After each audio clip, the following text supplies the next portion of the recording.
Hello everyone. ये solution series का next video है। इसमें हम सॉल्व करेंगे आईआईटी जेईई 27 जनवरी की सेकेंड शिफ्ट के क्वेश्चन। तो हम वन बाय वन सभी क्वेश्चंस को सॉल्व करते हैं। तो फर्स्ट क्वेश्चन से स्टार्ट करते हैं। फर्स्ट क्वेश्चन है, हमें प्रिंसिपल वैल्यूज में इस इनवर्स ट्रिग्नोमेट्री फंक्शन की बतानी है और जो नंबर है वो क्या होना चाहिए, पॉजिटिव रियल नंबर होना चाहिए। क्या इस टर्म को सेटिस्फाई करे वो हमें बताने हैं। ऐसे कितने नंबर्स हैं जो इस इक्वेशन को सेटिस्फाई करेंगे और वो रियल पॉजिटिव नंबर होने चाहिए। तो ये दे क्या रखा है, tan inverse of x plus tan inverse of y equals to something. ये इसमें ये फॉर्मूला यूज होगा, इसकी वैल्यू होती है tan ऑफ इनवर्स, इन दोनों टर्म्स का एडिशन x प्लस वाई और डिनोमिनेटर में आएगा 1 माइनस इन दोनों का product x plus y, 1 minus x into y. तो इसको यहाँ पे यूज करके देखते हैं। x की वैल्यू x ही है, y हमारा यहाँ पे क्या है 2x। तो हम यहाँ पे यूज करें तो हमारे पास आएगा tan inverse of x plus 2x over 1 minus x into 2x। और ये टर्म दे किसकी इक्वल रखी है, पाई बाय 4 के। अगर आप बोथ साइड tan को अप्लाई करते हो तो आपके पास क्या आएगा, यहां से tan इनवर्स कैंसिल हो जाएगा और बचेगा 2x plus x is 3x, 1 minus 2x square और यहाँ आ जाएगा आप tan of pi by 4। tan pi by 4 कितना होता है 1, तो ये आ जाएगा 1, 3x over 1 minus 2x square. अब आप क्रॉस मल्टीप्लिकेशन करो तो आपके पास बनेगा 3x is equals to 1 minus 2x square. ये क्वाड्रेटिक इक्वेशन बन गए। आप इसे सारी टर्म्स को वन साइड पे लेके आओ, लेफ्ट साइड में मैंने सारा कुछ शिफ्ट कर दिया है।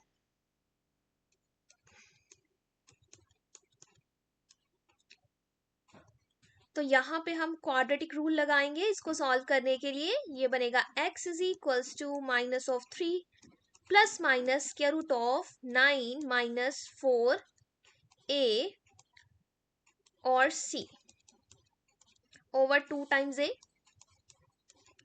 तो ये आ जाएगा x equals to -3 plus minus root of 9 plus 8 over 4।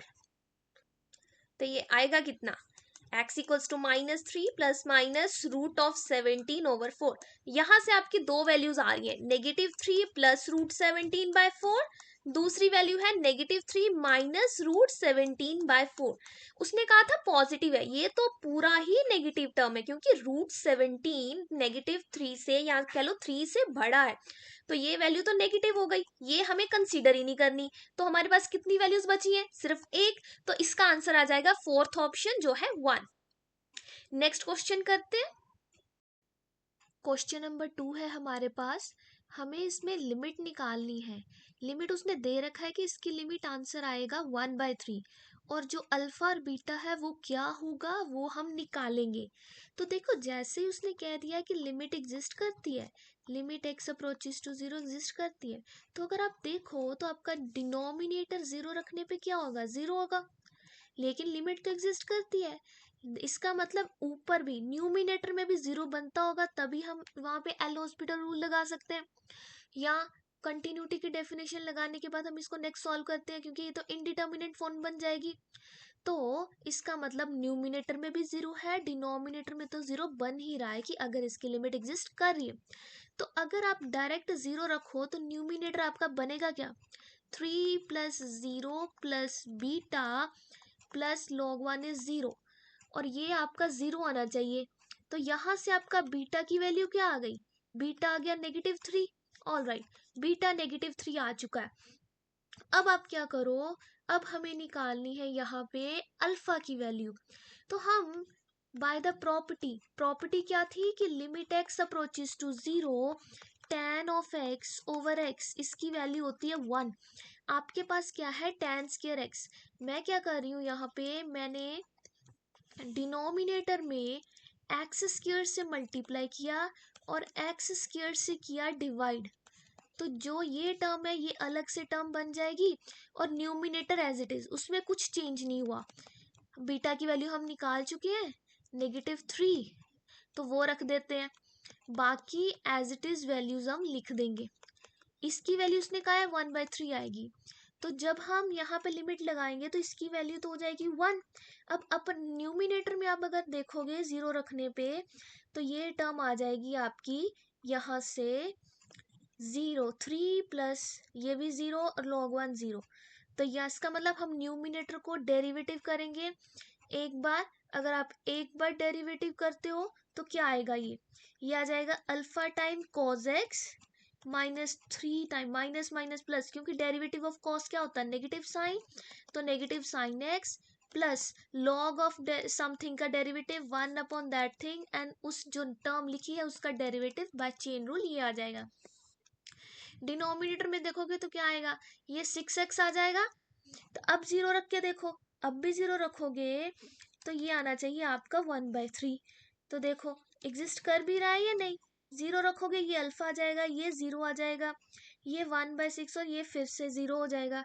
तो मतलब हमें एक बार और डेरिवेटिव करना है इसका, दोबारा से डेरिवेटिव करो, न्यूमिनेटर का अलग से डिनोमिनेटर का अलग से, इसको हम बोलते हैं एल हॉपिटल रूल। तो ये आ जाएगा negative alpha sine x +3 cos x, और यहाँ पे डेरिवेटिव आ जाएगा -1 ओवर, नेगेटिव ऑलरेडी है तो प्लस हो जाएगा 1 - x² और -1 ये वाला। अगर हम इसका दोबारा डेरिवेटिव करने की बजाय इसको देखें कि अगर हम डायरेक्ट 0 रख रहे हैं तो क्या आ रहा है, तो न्यूमिनेटर आपका आ जाएगा अल्फा +0 -1 ओवर 0। तो इसका मतलब अभी डिनोमिनेटर में 0 आ रहा है, ये 0 आ रहा है, दैट मीन न्यूमिनेटर में भी 0 होना चाहिए उसके बाद वाला चेक करने के लिए। तो ये अगर न्यूमिनेटर 0 है तो आपका अल्फा -1 आ जाएगा 0। अगर अल्फा -1 0 आ गया तो अल्फा कितना आ गया 1, अल्फा 1 आ गया, बीटा -3 आ गया, तो हमें क्या निकालना है 2 times alpha minus beta, 2 times alpha is 1 minus beta, beta है -3। तो ये आप ओपन करोगे ब्रैकेट, नेगेटिव और नेगेटिव पॉजिटिव, तो 2 + 3 दैट इज 5। तो आपका आंसर आ जाएगा यहाँ से 5, जो है फोर्थ ऑप्शन। नेक्स्ट क्वेश्चन पे चलते हैं। हमें एक पॉइंट दे रखा है P, तो मान लो यहाँ पे कोई पॉइंट है, उसके कोऑर्डिनेट्स भी दे रखे हैं 1 0 और 7। फिर उसने कहा है इसकी कोई मिरर इमेज बन रही है, तो आप अज्यूम कर लो यहाँ पे कोई मिरर है और इसकी इमेज बन रही है, तो इसकी इमेज बनी यहाँ पे, उसको आप नाम दे दो Q। उसके कोऑर्डिनेट्स दे रखे हैं अल्फा बीटा गामा। ये जो लाइन है जिसके कॉरेस्पॉन्डिंग ये इक्वेशन, ये पॉइंट आएगी, मिरर इमेज आएगी, वो है x/1 y -1/2 z -2/3। अब यहाँ से ये अगर आपका वेक्टर है b इस डायरेक्शन में, तो इसके कोऑर्डिनेट्स क्या हो जाएंगे, ये b वेक्टर आपका आ जाएगा i +2 times j +3 times k vector. अब और क्या दे रखा है, अच्छा यहाँ से p के कोऑर्डिनेट्स है, अगर ये आपके पास फॉर्म है इक्वेशन ऑफ लाइन की, आप यहाँ से x की वैल्यू निकाल सकते हो, इसको इक्वल्स टू सम लैम्डा करके आपके पास x की वैल्यू आ जाएगी लैम्डा, y की वैल्यू आएगी 2 लैम्डा +1 और z की वैल्यू आ जाएगी 3 लैम्डा +2। तो आपके कोऑर्डिनेट्स क्या हो गए, लैम्डा 2 लैम्डा +1 और 3 लैम्डा +2। ये आपके क्यू के कोऑर्डिनेट्स हैं। आप इन दोनों का डिफरेंस चेक करो, पी एम वेक्टर निकालो, आप निकालो पी एम वेक्टर, ये एम वेक्टर के कोऑर्डिनेट्स और एम पी एम वेक्टर क्या आएगा, इन दोनों का डिफरेंस। तो निकालते हैं डिफरेंस, तो ये आ रहा है लैम्डा -1 आई कैप प्लस 2 लैम्डा -1 जे कैप प्लस 3 लैम्डा -5 के कैप, ये आ गया पीएम वेक्टर। अब जो पीएम वेक्टर है ये बी वेक्टर के क्या है, परपेंडिकुलर है। अगर दो वेक्टर परपेंडिकुलर हो तो उनका डॉट प्रोडक्ट कितना होता है, 0। तो दैट मीन पीएम वेक्टर का बी वेक्टर के साथ डॉट प्रोडक्ट 0 आएगा। तो करो इनका प्रोडक्ट, लैम्डा -1 आई प्लस 2 लैम्डा +1 -1 जे कैप प्लस 3 लैम्डा -5 के कैप, और इसका डॉट प्रोडक्ट करना है बी वेक्टर के साथ, बी वेक्टर है आपका i +2j +3k। इसका आंसर 0 आना चाहिए। अगर आप इनको मल्टीप्लाई करते हो तो आपके पास क्या आएगा, lambda minus one plus 2 × 2 lambda minus one plus 3 × 3 lambda minus 5 is equals to 0। यहाँ से lambda 4 lambda and 9 lambda, 9 4 and 1 ये आ जाएगा 14 लैम्डा, और यहाँ से आ जाएगा -14 इक्वल्स टू 0। तो लैम्डा की वैल्यू कितनी आ गई, 1।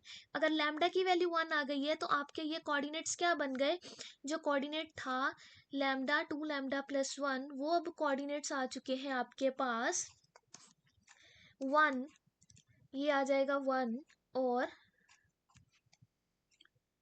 ये m के कोऑर्डिनेट्स है 3 और 5। हमने क्या किया, सिर्फ लैम्डा की वैल्यू ये सैम के कोऑर्डिनेट्स में सब्स्टिट्यूट कर दिए, तो ये आपके m के कोऑर्डिनेट्स आ गए। अब हमें निकालने हैं q के कोऑर्डिनेट्स।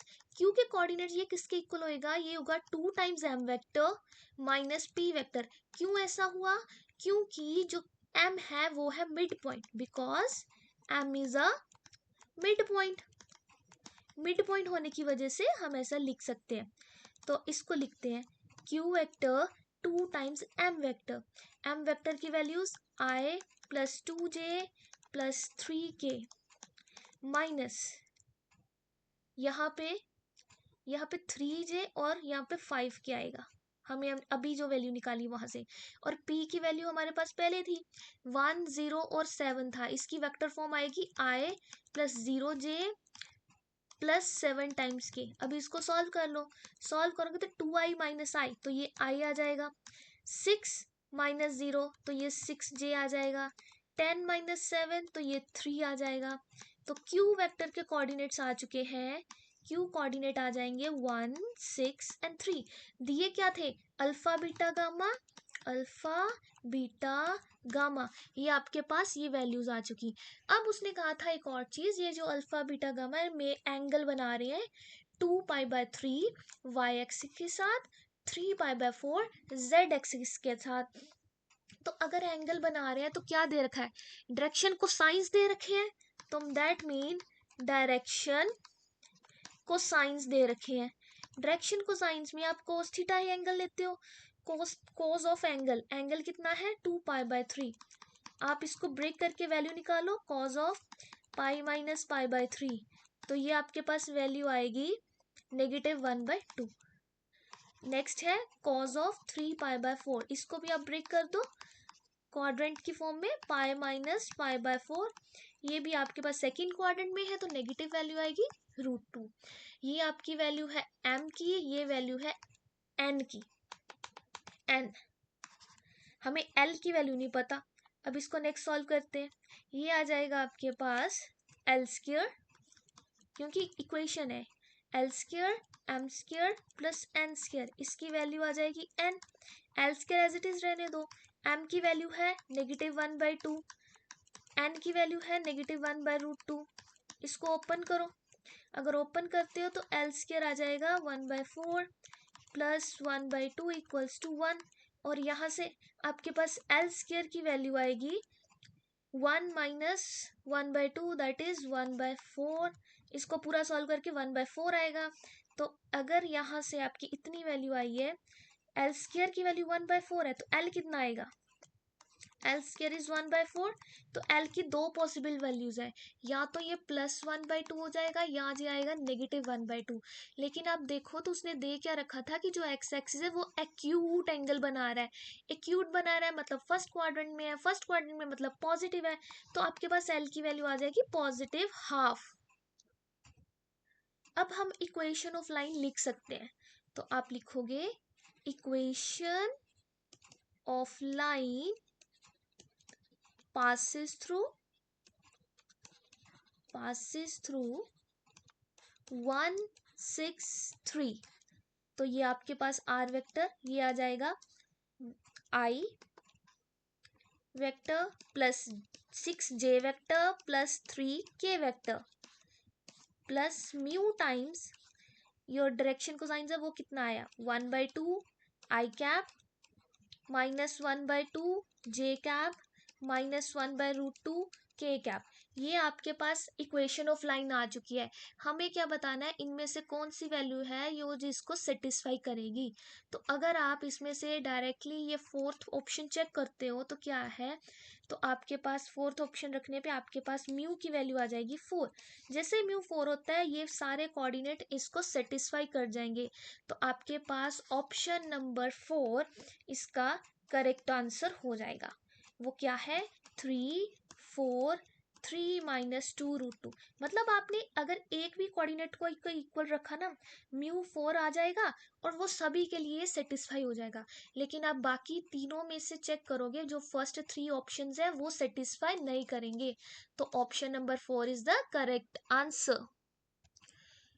नेक्स्ट क्वेश्चन पे आते हैं। क्वेश्चन नंबर 4, हमें इसमें दे रखा है अल्फा बीटा रूट्स हैं इस इक्वेशन के, और एस एन एज ए सम दे रखा है इस इक्वेशन के इक्वल। हमें बताना है ये कौन सी इक्वेशन सेटिस्फाई करेगी। तो इसके लिए जनरल फॉर्म है जैसे a x square plus b x plus c equals to 0। आपके पास कोई क्वाड्रेटिक इक्वेशन दे रखी है तो वो हमेशा सेटिस्फाई करेगी a times of n plus b times of N minus 1, ये सम है, plus c times of N minus 2 equals to 0। हमारे केस में जो इक्वेशन है वो है x square minus x minus 1 equals to 0। That mean a की value आपकी 1 है, बी की वैल्यू -1 है और सी की वैल्यू भी -1 है।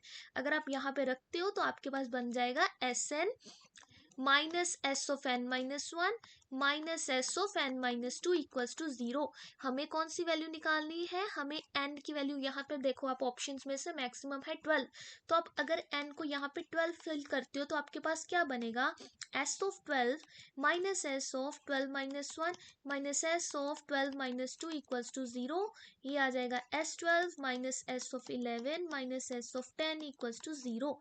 तो एस ऑफ 12 की वैल्यू आएगी, बाकी दो टर्म्स आपको राइट साइड में भेज दो, तो S of 11 plus S of 10, ये आपके पास रिलेशन आ चुका है इन दोनों में, इन तीनों में, एस ऑफ 12 एस ऑफ 11 और एस ऑफ 10 में ये इक्वेशन आप ये रिलेशन आ जाएगा। तो आप देखो कौन सा ऑप्शन सेटिस्फाई हो रहा है, फर्स्ट वन।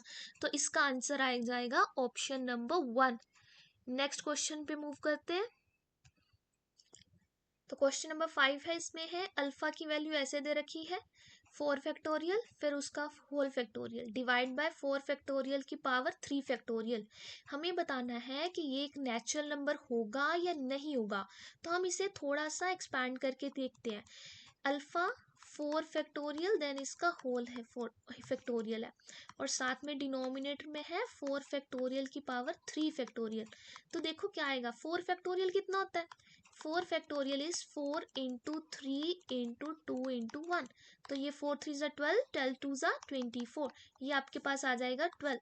तो ये आपकी वैल्यू 12 है, तो आप लिख सकते हो 24 है, तो आप ये 24 फैक्टोरियल।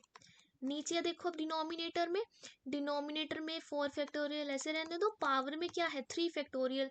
तो 3 फैक्टोरियल को जब ओपन करोगे तो 3 इंटू 2 इंटू 1 वो क्या आ जाएगा 6। तो दैट मीन इसकी पावर में 6 लिखा हुआ है।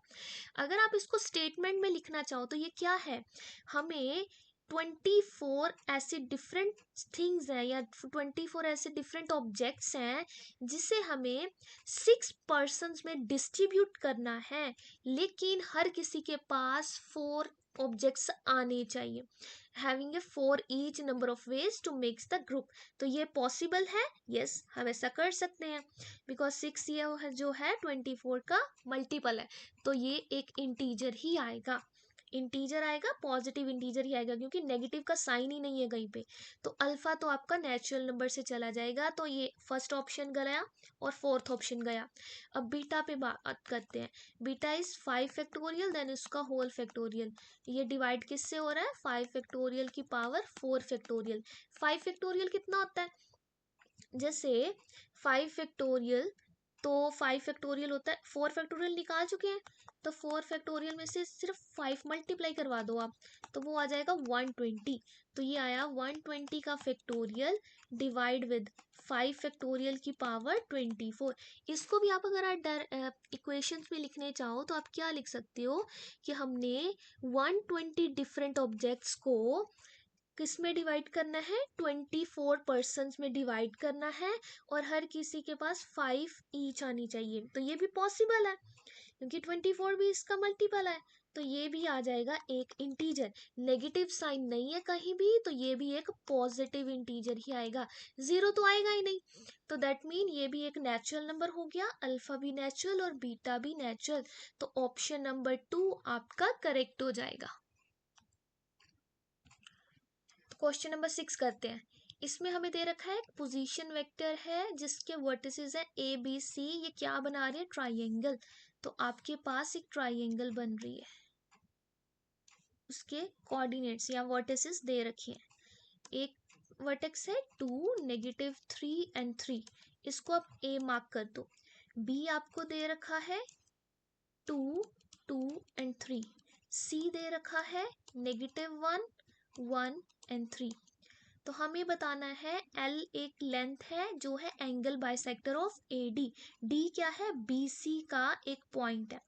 अब देखो आप ए बी का डिस्टेंस निकाल के देखो, ए बी का डिस्टेंस वो क्या आएगा, 2 - 2 इट्स 0 स्क्वायर, -3 - 2 5, तो 5 का स्क्वायर 25, 3 - 3 0। तो ये आपके पास ए बी की वैल्यू आ रही है 5। सिमिलरली अगर आप AC चेक करोगे तो वो भी 5 ही आ जाएगी। दैट मीन ये दोनों साइड्स इक्वल है, साइड्स इक्वल है तो एंगल भी इक्वल होंगे। तो जब आप इसका बाइसेक्टर बनाओगे तो वो इसका एग्जैक्ट हाफ होगा। तो हमें ये इस लेंथ के बारे में बात करनी है। तो पॉइंट D जो है B और C के बीच में है, तो मिड पॉइंट हो गया। मिड पॉइंट होने की वजह से आप इसके कोऑर्डिनेट्स बता सकते हो। कैसे, इन दोनों के कोऑर्डिनेट्स को ऐड करके 2 से डिवाइड करना है। 2 - 1 इज 1 डिवाइड बाय 2, तो 1/2। 2 - 1 इज 1 डिवाइड बाय 2, तो ये प्लस प्लस करना और डिवाइड करना है 2 से। 2 + 1 इज 3, 3/2। 3 - 3 is 0, 3 + 3 is 6, 6/2 is 3। तो ये आपके पास कोऑर्डिनेट आ गए डी के। मिड पॉइंट के कोऑर्डिनेट कैसे निकालते हैं, अगर ए के कोऑर्डिनेट्स कुछ है, बी के कोऑर्डिनेट्स कुछ है, XYZ ABC, तो इनके मिड पॉइंट के कोऑर्डिनेट आएंगे इन दोनों को ऐड करके 2 से डिवाइड। जैसे x + a को ऐड किया 2 से डिवाइड किया, y + b को ऐड किया 2 से डिवाइड किया, z + c को ऐड किया 2 से डिवाइड किया, तो ये मिड पॉइंट के कोऑर्डिनेट आ गए। तो वही हमने निकाल दिए। हमें चाहिए ये लेंथ l, तो निकाल दो डिस्टेंस फॉर्मूले से। आप AD निकाल दो जो है लेंथ। तो क्या आएगा, 2 - ½ तो 2 - ½ कितना होता है, पहले लिख लेते हैं फिर सॉल्व करते हैं। फिर -3 - 3/2 square plus 3 - 3 whole square.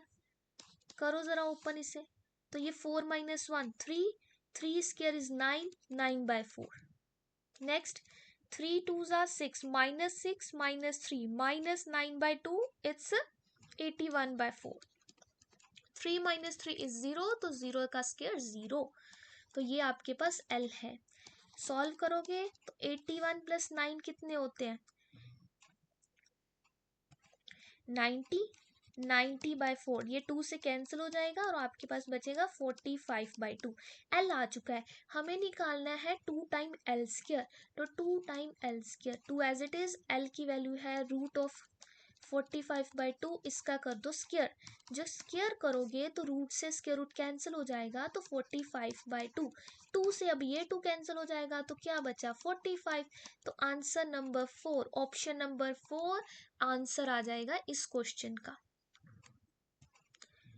Next question number 7 देखो जरा, क्या निकालना है हमें 20th टर्म, लेकिन कहाँ से, एंड से, स्टार्टिंग से नहीं निकालनी, नहीं, एंड से काउंट करके 20th टर्म निकालनी है। तो जो आपके पास ये प्रोग्रेशन दे रखा है, हमें ये चेक करना होगा ये प्रोग्रेशन है कैसा। तो हम पहले चेक करते हैं ये AP है जहाँ GP है। तो करते हैं, सब्ट्रैक्शन करो इन दोनों का। जब आप सब्ट्रैक्ट करोगे तो आपके पास बन रहा है -3/4। इन दोनों को सब्ट्रैक्ट करो तब भी -3/4। तो दैट मीन जो डिफरेंस है वो कॉमन आ रहा है, डिफरेंस आ रहा है कॉमन। अगर डिफरेंस कॉमन है तो दैट मीन ये क्या हो गई, एपी हो गई, अर्थमेटिक प्रोग्रेशन हो गई। हमें चाहिए लास्ट से, लास्ट टर्म आपको दे भी रखी है -129 और 14। अगर आप इसको रिवर्स सीरीज की तरफ देखो तो ये आपकी लास्ट में से फर्स्ट टर्म है, यहाँ से लास्ट की कोई सेकंड टर्म आएगी, ऐसे ही जाती जाती। लेकिन आगे से अगर डिस्टेंस, आगे से कॉमन डिफरेंस है -3/4, तो अगर रिवर्स कर दोगे तो डिफरेंस क्या आ जाएगा, कॉमन डिफरेंस क्या आएगा, +3/4, राइट। तो आप लास्ट में से कलेक्ट करो, मतलब आप ऐसा कर लो, आपने सीरीज को रिवर्स कर दिया, तो आपका ए फर्स्ट टर्म आपकी काउंट हो जाएगी last term, that is 129 into 1/4। ये मिक्स्ड फ्रैक्शन में लिखा हुआ है ना, 1/4। कॉमन डिफरेंस आपका अब काउंट होगा 3/4, क्योंकि हम रिवर्स देख रहे हैं, डायरेक्ट आगे से नहीं चेक करें, फ्रॉम द बिगिनिंग तक नहीं सर्च करें, एंड से चेक करें। तो अगर आगे से ऐड हो रहा है, आगे से तो सब्ट्रैक्ट हो रहा था ना, डिफरेंस कम हो रहा है, और लास्ट में क्या होएगा, ऐड होता जाएगा, तो डिफरेंस इसीलिए हमें रिवर्स के लिए पॉजिटिव लिया, साइन चेंज लिया। हमें निकालनी है 20th टर्म, तो a of 20, a plus n-1, n क्या है 20, 20 - 1 into d difference. First term है -129 इंटू 1/4 प्लस 20 - 1 इज 19, डिफरेंस है 3/4। इसको ओपन करेंगे तो ये आ जाएगा -1517 ओवर 4, ये 19 3 57/4। ऐड करेंगे तो -460 ओवर 4, ये 4 से कैंसिल हो जाएगा, 4 1 ज़ा 4, 4 1 ज़ा 4, 4 5 ज़ा 20, तो -115, ये आपका आंसर आ जाएगा, सेकंड ऑप्शन इसका करेक्ट आंसर है। क्वेश्चन नंबर 8 करते हैं। An urn contain 6 white and 9 black ball, तो आपके पास वाइट बॉल्स हैं 6 और ब्लैक बॉल है 9। क्या किया है, 2 सक्सेसिव ड्रॉ, 2 बार बॉल निकाली है, 4 balls are made without replacement, 2 बार करके 4 बॉल्स निकाली है उसमें से। तो हमें बताना है the probability that the first draw given all white balls and the second draw given all the black balls.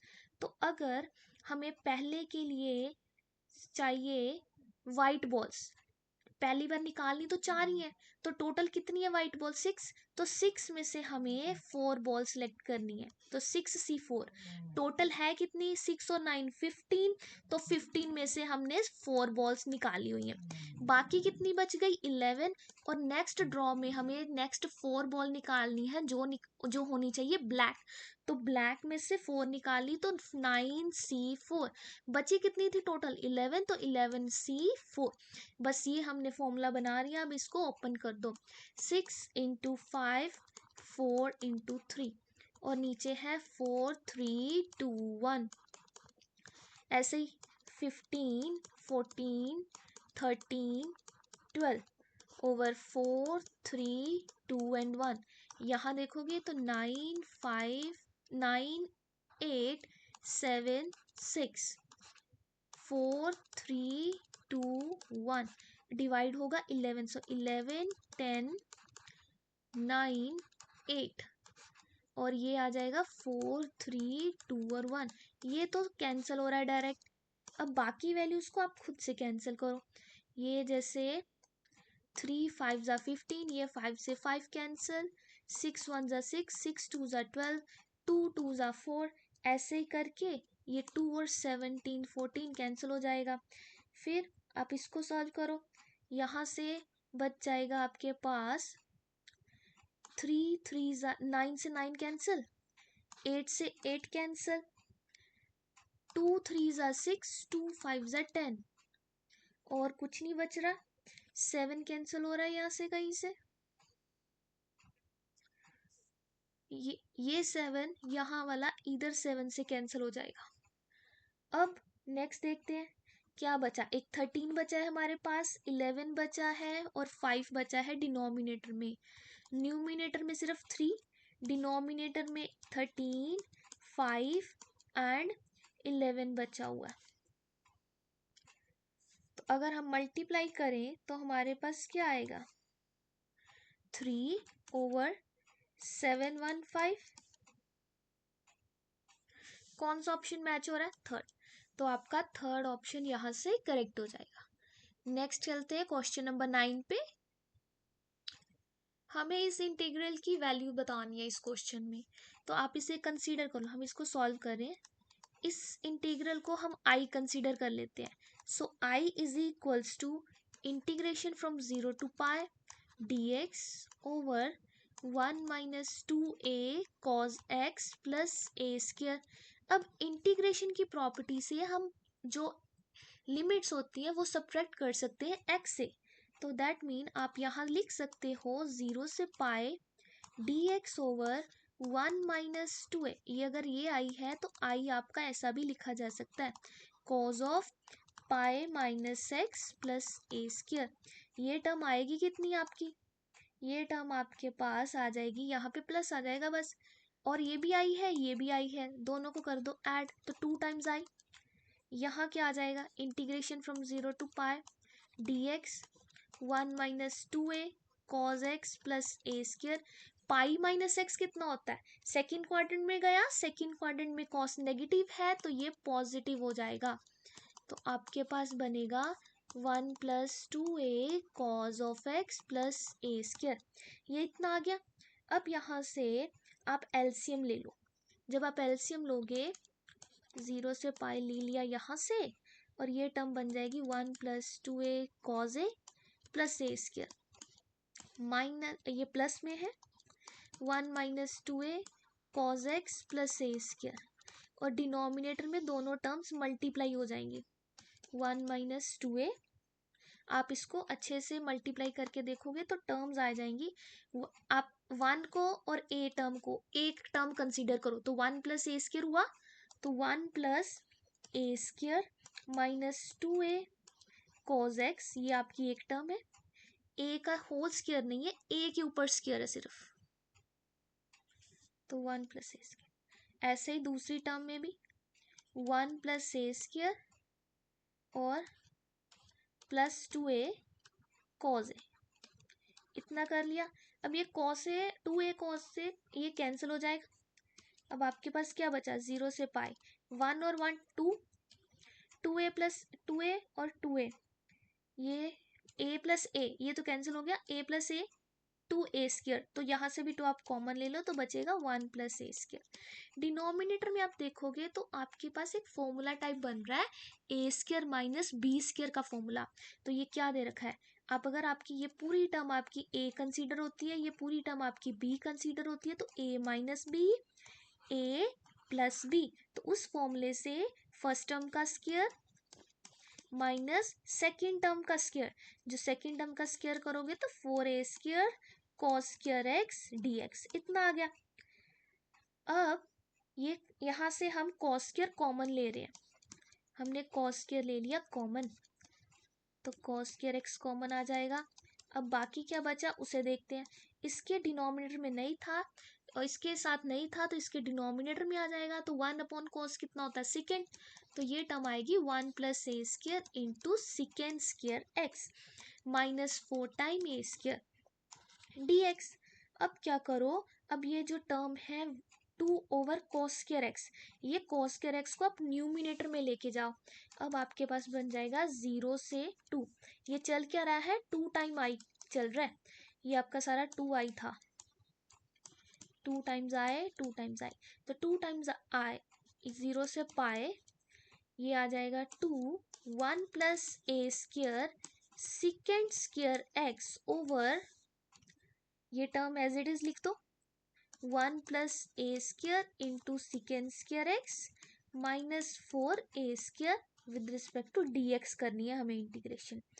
अब यस दोबारा से भी इंटीग्रेशन के फॉर्मूले से आप इसे कैसे लिख सकते हो, 0 से पाई था तो आप 0 से इसे 2 टाइम 0 से पाई बाय 2 लिख सकते हो, 0 से pi by 2, 2 time 1 plus a square, क्योंकि इवन है फंक्शन इसीलिए हम इसे ब्रेक कर सकते हैं पावर लिमिट को, इंटीग्रेशन की लिमिट्स जो है अपर लिमिट लोअर लिमिट हम उसको ब्रेक करके लिख सकते हैं। तो हमने बस अभी इस स्टेप में ब्रेक ही किया है, 0 से पाई को ब्रेक किया 0 से पाई बाय 2 2 टाइम्स, तो ये 2 और ये 2 कैंसिल हो जाएगा। अब आपके पास क्या बचा, I is equals to integration from 0 to pi by 2 times 1 plus a square secant square x dx over 1 plus a square into secant square x minus 4a square। इतना आ गया।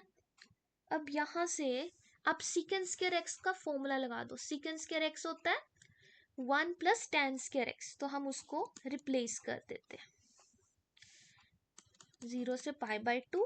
न्यूमिनेटर को एज इट इज छोड़ दो, उसको हमने अभी कुछ नहीं सब्स्टिट्यूट करना। डिनोमिनेटर को सॉल्व कर रहे हैं 1 plus a square as it is, और सेकंड स्क्वायर को लिखा 1 plus tan square x minus 4a square dx as it is. अब 1 प्लस tan स्क्वायर एक्स को मल्टीप्लाई करो 1 बाय 1, तो ये बन जाएगा 0 से pi by 2 times 1 plus a square into second square x dx, और ये डिवाइड होएगा 1 प्लस ए स्क्वायर को 1 से किया तो 1 नहीं रहा, 1 प्लस ए स्क्वायर को tan स्क्वायर से करो तो आ जाएगा 1 plus a square into tan square x, और साथ में क्या है 1 minus a square minus 4a square dx। अब आप टर्म्स को कंबाइन करना शुरू करो। आप इसको लिख सकते हो, आप इस टर्म और इस टर्म को कंबाइन करो तो आपके पास बनेगा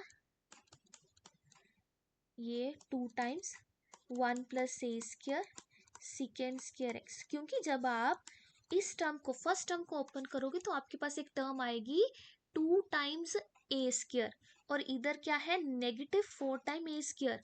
तो जब आप ऐड करोगे तो 2 माइनस 4 माइनस 2 आएगा, तो 1 square plus a square A power 4 1 square plus A power 4 minus 2 A square आएगा।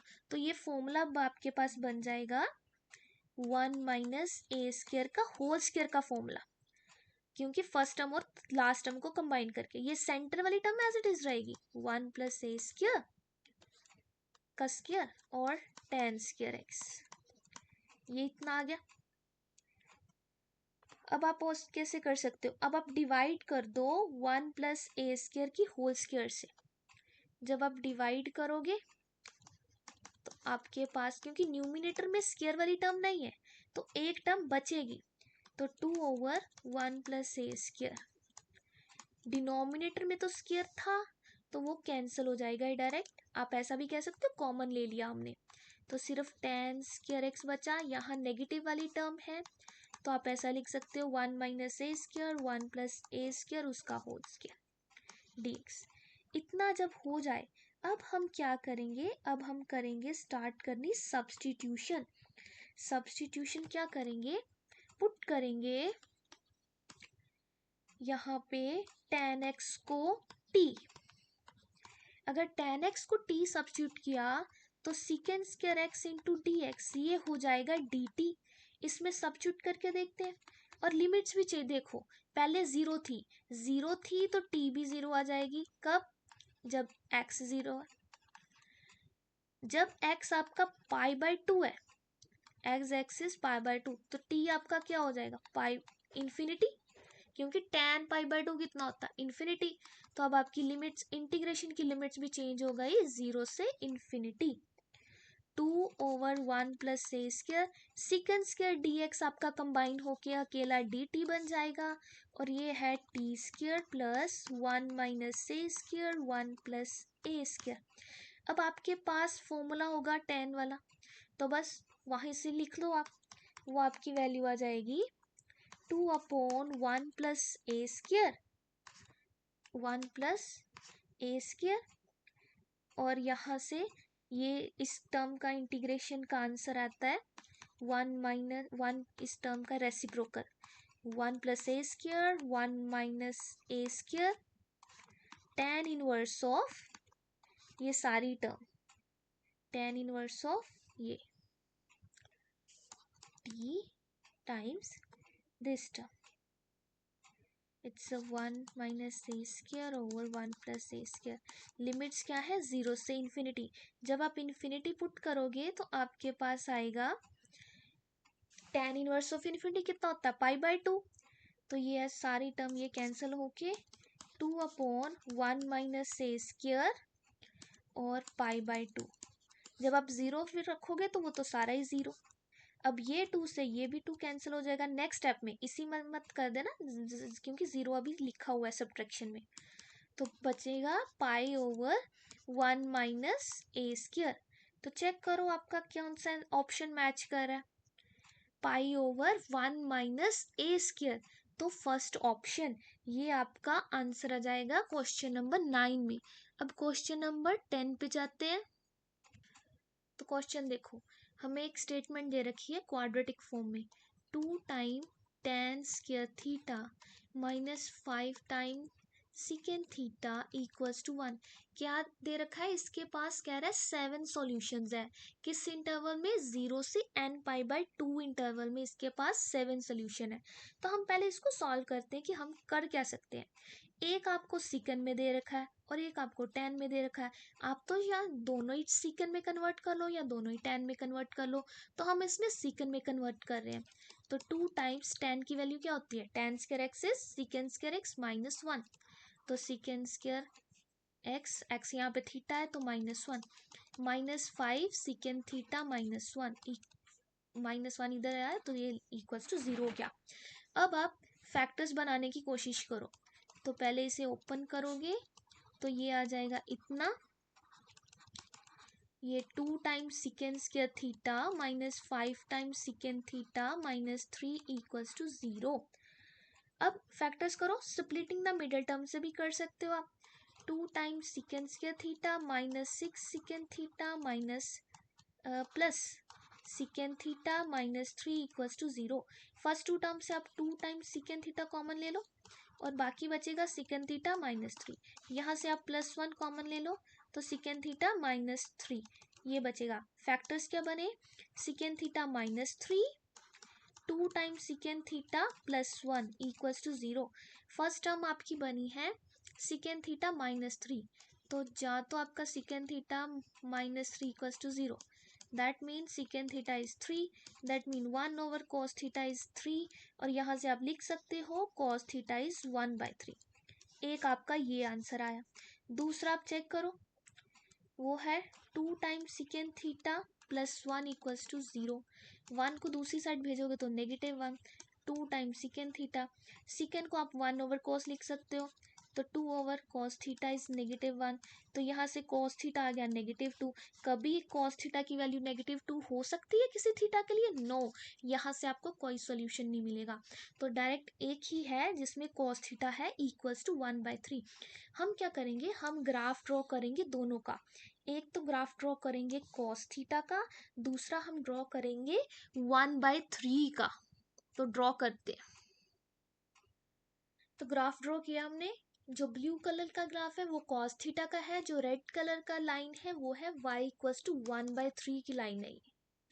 अब हमें चेक करना है कि कहाँ पे इसके 7 सॉल्यूशंस हैं। दैट मीन इन दोनों के कॉमन इंटरसेक्शन पॉइंट 7 होने चाहिए। 1 2 3 4 5 6 और 7, राइट 6 और 7। कहाँ तक, 6π और 7π के बीच में एक पॉइंट है, उससे पहले इन दोनों का सेंटर में क्या आएगा, 6 और 7 के बीच में आप हाफ कर लो, 6 + 7 टाइम्स π/2 इट्स 13π/2। तो दैट मीन n की वैल्यू आपकी 13 आ गई, क्योंकि उसने कहा था 0 से n π/2 के बीच में है। हमने निकाल दिया, ये पॉइंट आपका 13π/2 है। इससे पहले इसके ये 7 बार क्रॉस किए हैं ये दोनों, तो हमारा यहाँ से आ चुका है n की वैल्यू 13, n इज 13। अब क्या निकालना है, अब हमें निकालनी है वैल्यू समीशन ऑफ एस निकालना है, summation k is from 1 to n। n आ गया 13, कहाँ पे, k/2 पावर k। अगर आप इसको लिखना स्टार्ट करो तो ये क्या बनेगा, 1/2 2/2², 3/2 पावर 3, 4/2 पावर 4 एंड सो ऐसा ही चलता जाएगा आपके पास। और कहाँ तक, लास्ट टर्म आएगी 13/2 पावर 13। हमें करना है इसका सम। तो सम करने के लिए हम क्या करेंगे, मैंने क्या किया, इसको 1/2 से मल्टीप्लाई कराया। जो इक्वेशन 1 है आप इसे इक्वेशन नंबर 1 कह लो, इसको 1/2 से मल्टीप्लाई कराओ तो ये आ जाएगा 1/2 स्क्वायर, 2/2 क्यूब, 3/2 पावर 4, 4/2 पावर 5 और लास्ट टर्म आनेगी 13/2 पावर 14। अब आप दोनों इक्वेशंस को सब्ट्रैक्ट कर दो तो s minus 1/2 times s, that mean आप इक्वेशन नंबर 1 और इक्वेशन नंबर 2 को सब्ट्रैक्ट कर रहे हो। 1/2 ये तो एज इट इज आ जाएगा, इन दोनों को सब्ट्रैक्ट करोगे तो 1/2 स्क्वायर, इन दोनों को सब्ट्रैक्ट करोगे क्योंकि बेस सेम है ना, आप बेस सेम वाली टर्म्स को सब्ट्रैक्ट करोगे, बेस मतलब डिनोमिनेटर, अब डिनोमिनेटर सेम वाली टर्म्स को ऐड या सब्ट्रैक्ट कर सकते हो, तो सब्ट्रैक्ट करोगे तो 1/2 क्यूब। ऐसे ही करते करते लास्ट में आपके पास बचेगा 1/2 पावर 13 और ये टर्म एक्स्ट्रा बच जाएगी, -13/2 पावर 14। अब जो फर्स्ट टर्म्स है यहाँ से लेके यहाँ तक 13 टर्म्स, ये क्या बन रहा है, ये आपके पास एक जीपी सीरीज बन रही है। यहाँ से यहाँ तक एक जीपी सीरीज है जिसमें कॉमन रेशियो है हाफ। टोटल टर्म्स कितनी है, 30। तो sum of GP series of 13 terms वो क्या आती है, first term 1 minus ratio that is 1/2 power n that is 13 over 1 minus r और last term as it is रहने दो 13/2 पावर 14। s माइनस हाफ कितना होएगा, हाफ टाइम s, इतना हो गया। अब आप इसको ओपन करो, अगर आप ओपन करते हो तो आप इसे लिख सकते हो हाफ से ये और ये भी हाफ ही बन जाएगा, ये दोनों कैंसिल हो जाएंगे तो 1 माइनस 1/2 पावर 13 माइनस 13/2 पावर 14। यहाँ से आप कॉमन ले लो, ये वाला 2 जो है ये मल्टीप्लाई हो जाएगा, आप यहाँ से एलसीएम कॉमन लेते हो तो 2 power 13 minus 1/2 power 13 minus 13/2 power 4, ये क्या है, हाफ टाइम s। तो आप s बोथ साइड कॉमन लेके कैंसिल, 2 कॉमन लेके कैंसिल कर सकते हो तो s की वैल्यू आ जाएगी 2 पावर 13 माइनस 1/12 माइनस 13, यहाँ पे 14 है ना, 13/2 पावर 13। अब हमें यहाँ से कुछ कॉमन सोल्यूशन निकालना है कि कुछ कॉमन जैसा बन जाए, तो आप 1/2 पावर 13 कॉमन ले लो, 1/2 पावर 13 कॉमन ले लो। यहाँ पे तो 12 था तो दैट मीन हमें 13 चाहिए तो 2 से मल्टीप्लाई करवाना पड़ेगा, तो यहाँ 2 पावर 14 बन गया, राइट। माइनस यहाँ कितना बनेगा, 2 की पावर 1 माइनस 13 ऑलरेडी है तो एज इट इज छोड़ दो, तो अब क्या बनेगा, 13 माइनस 2 कितना हुआ, 50, तो ये -50, 1/2 पावर 13, 2 पावर 14 और इक्वल्स टू s। तो आप चेक करो ये कौन सा ऑप्शन मैच कर रहा है, हमने 1/2 पावर 13, 2 पावर 14 माइनस 15, तो ये आपके पास है कौन सा ऑप्शन, ये सेकंड ऑप्शन जिसमें 2 की पावर 13 है बाहर, 2 पावर 14 माइनस 15, तो सेकंड ऑप्शन आपका करेक्ट हो जाएगा, तो बाकी ऑप्शन रॉन्ग हो जाएंगे, तो इसका यही आंसर है। नेक्स्ट क्वेश्चन करते हैं, अब क्वेश्चन नंबर 11 करते हैं। हमें एक ट्राइंगल दे रखी है ABC और उसके वर्टिसेस है गिवन, तो ऐसी कोई एक ट्राइंगल है, हम नाम दे देते हैं उसके वर्टिसेस को A B and C। Values क्या है, कोऑर्डिनेट्स 2 2 एंड 1, B के हैं 1 2 एंड 2, C के कोऑर्डिनेट्स हैं 2 1 एंड 2। अब दे रखा है L1 L2 L3 with the length of perpendicular drawn from the orthocenter of a triangle on the sides of ABC। अब आप चेक कर सकते हो जो ABC ट्राइंगल है वो एक इक्विलेटरल ट्राइंगल है, इक्विलेटर ट्राइंगल। इक्विलेटर ट्राइंगल में क्या होता है, जो आपका ऑर्थो सेंटर होगा, इसमें ऑर्थो सेंटर जो होगा वो इक्वल होगा सेंट्रोइड के। अब आप सेंट्रोइड निकालो इस ट्राइंगल का, तीनों x की वैल्यूज को ऐड करना है और 3 से डिवाइड, तो आ जाएगा 5/3। सिमिलरली तीनों y की वैल्यूज को ऐड करो, 3 से डिवाइड, ये भी 5/3 और नेक्स्ट भी 5/3। तो ये आपका ऑर्थो सेंटर यहाँ पे आएगा जहां पे ये तीनों मिड पॉइंट कट कर रहे हैं।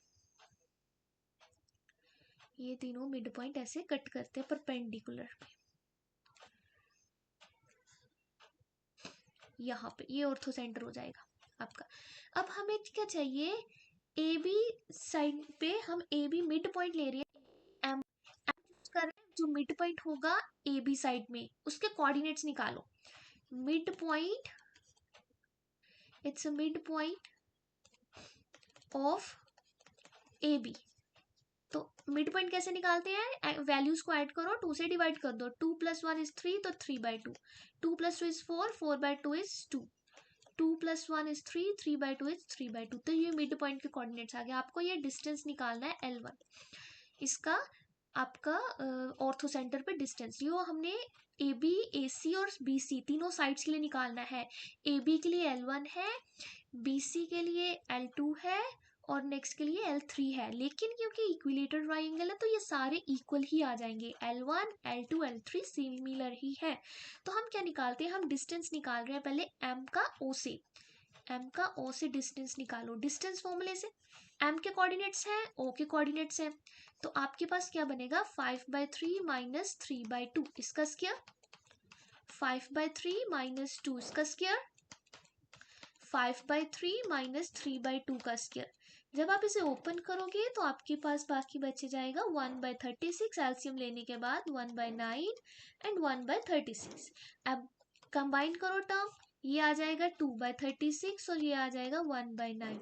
अब करो इसे सॉल्व, एलसीएम लेके ये आ जाएगा 3/18,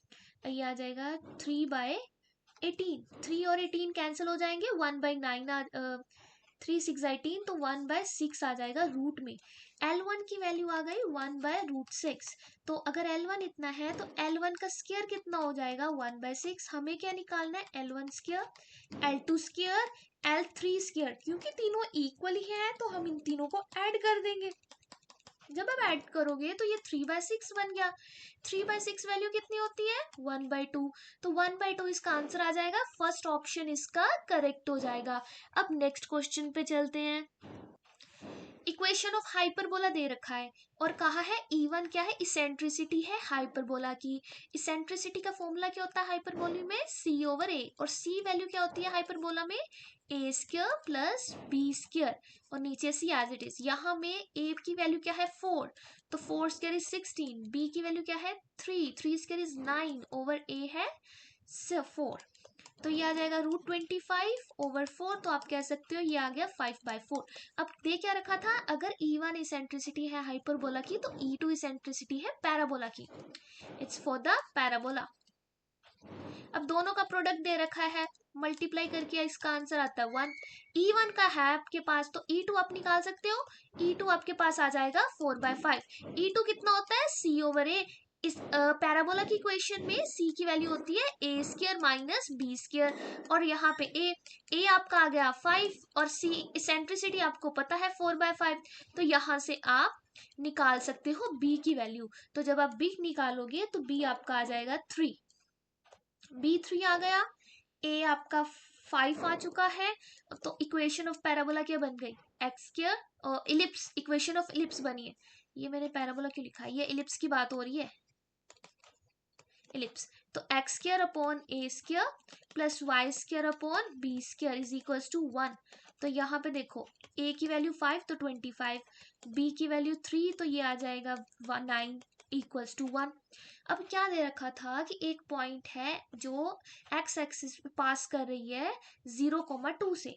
तो अगर आप इसकी ऐसे ऑलमोस्ट रफ सी डायग्राम बनाने की कोशिश करो तो ये एलिप्स है और यहाँ कहीं पे हाइपरबोलाज है, और इस पॉइंट पे 0,2 पे आपको ये x एक्सिस की वैल्यू बतानी है। ये कोड जो बन रही है इलिप्स की ये बतानी है इसकी लेंथ कितनी है।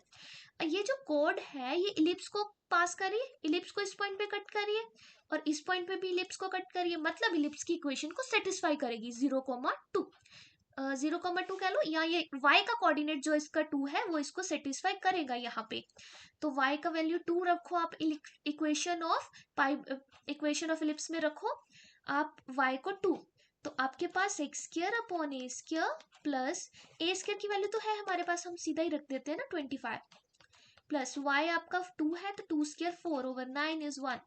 यहाँ से आप एक्स स्क्र की वैल्यू निकालने की कोशिश करो, 25 5/9, तो x की वैल्यू आ जाएगी 5√5/9, एक वैल्यू पॉजिटिव में एक वैल्यू नेगेटिव में। यहाँ पे कोऑर्डिनेट आ जाएगा -5√5/3, 2, ये कोऑर्डिनेट आ जाएगा 5√5/3, 2। हमें निकालना है ये टोटल डिस्टेंस कोड का, तो डिस्टेंस निकाल दो। दोनों में y वैल्यू सेम है, x वैल्यू को चेक करोगे तो डिफरेंस आ जाएगा 5√5/3 है 3 प्लस 5√5/3, क्योंकि इन दोनों का सब्ट्रैक्ट करिए ना तो नेगेटिव नेगेटिव पॉजिटिव हो जाएगा, 10√5/3।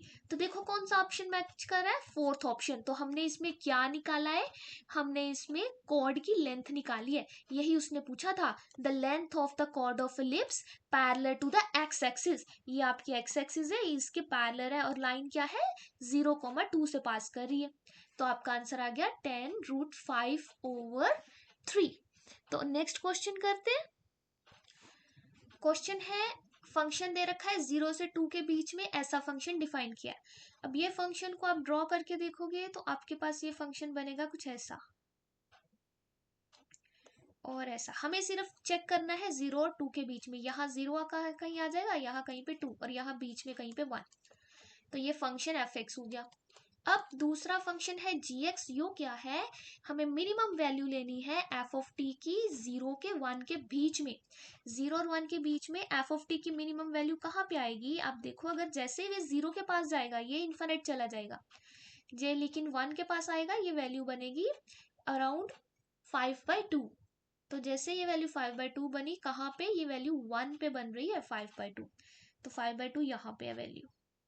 लेकिन जब आप 2 से भी बड़ी 1 से बड़ी वैल्यू लोगे तो तब ये और वैल्यू बनती जाएगी ज्यादा। तो अब नेक्स्ट करते हैं, हमें 0 से 1 के बीच में सिर्फ फंक्शन की क्या वैल्यू लेनी है, मिनिमम। और मिनिमम तो दे ही है 1 पे रहा है यहाँ तक की, तो 0 से 1 के लिए ये सारा फंक्शन यहाँ ही वैल्यू देगा। फिर 1 से 2 के बीच में ये एक स्ट्रेट लाइन जैसा शो कर रहा है, तो ये स्ट्रेट लाइन ऐसी बन जाएगी, आप चेक कर सकते हो।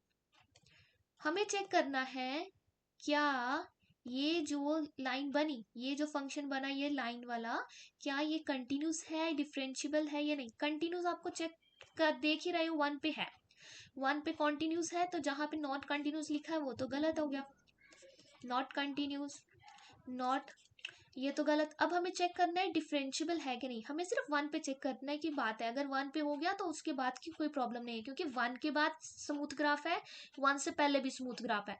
प्रॉब्लम है 1 पे, क्योंकि 1 पे बेंड आया है, जब भी बेंड आए तो आपको चेक करना है, जैसे ऐसा कुछ आ जाए या ऐसा करके एकदम से ग्राफ चेंज हो जाए, स्टार्ट दो स्ट्रेट लाइंस कनेक्ट हो रही है, चेंज हो रही है, तो वहां पे जो शार्प एज बनता है वहां पे फंक्शन डिफरेंशियबल नहीं होता। तो अब अगर डिफरेंशियबल की डिफरेंशिएशन की डेफिनेशन भी लगाओ तो इसमें सेटिस्फाई नहीं करेगी, तो आप कह सकते हो x equals to 1 is not differentiable. G function, आपका जो जी एक्स फंक्शन है is not differentiable at 1, that's it. तो यही आपका आंसर आ गया ऑप्शन नंबर 4, क्योंकि जी कंटिन्यूस तो होगा लेकिन डिफरेंशियबल नहीं होगा 1 पे। नेक्स्ट क्वेश्चन करते हैं, क्वेश्चन नंबर 14 करते हैं। हमें डिफरेंशियल इक्वेशन दे रखी है, तो इसको लिखते हैं x² - 4 DAY।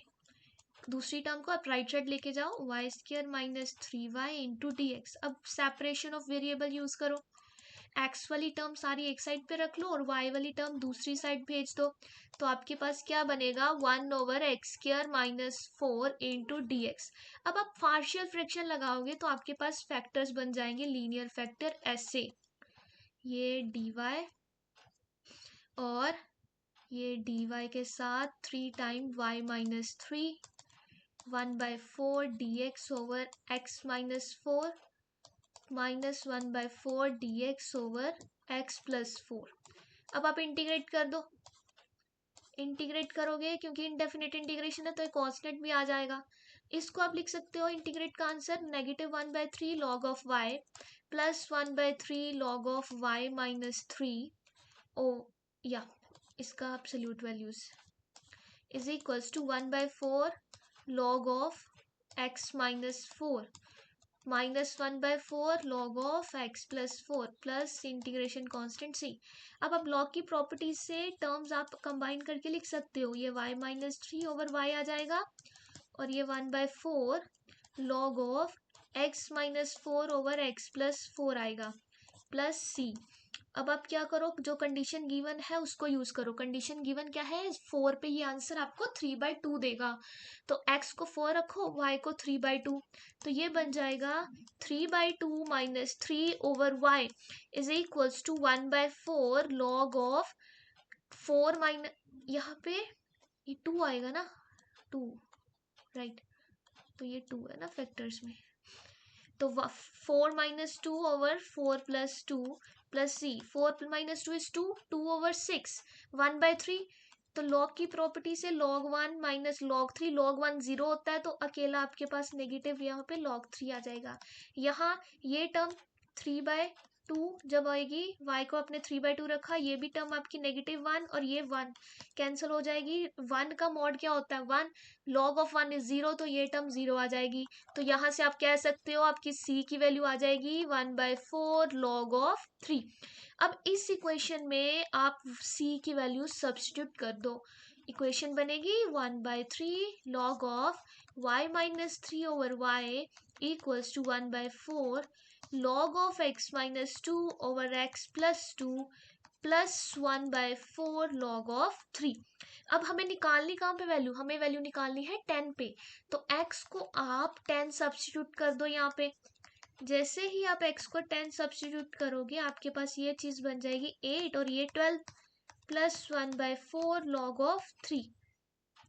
अब कैंसिल करो, 4 2 8, 4 3 12, दोबारा log की प्रॉपर्टी लगाओ राइट साइड में, तो ये टर्म बनेगी 1/4 log of 2 minus 1/4 log of 3, और 1/4 log 3 तो पहले ही था कांस्टेंट वाली टर्म का आंसर। लेफ्ट साइड तो एज इट इज रहेगी।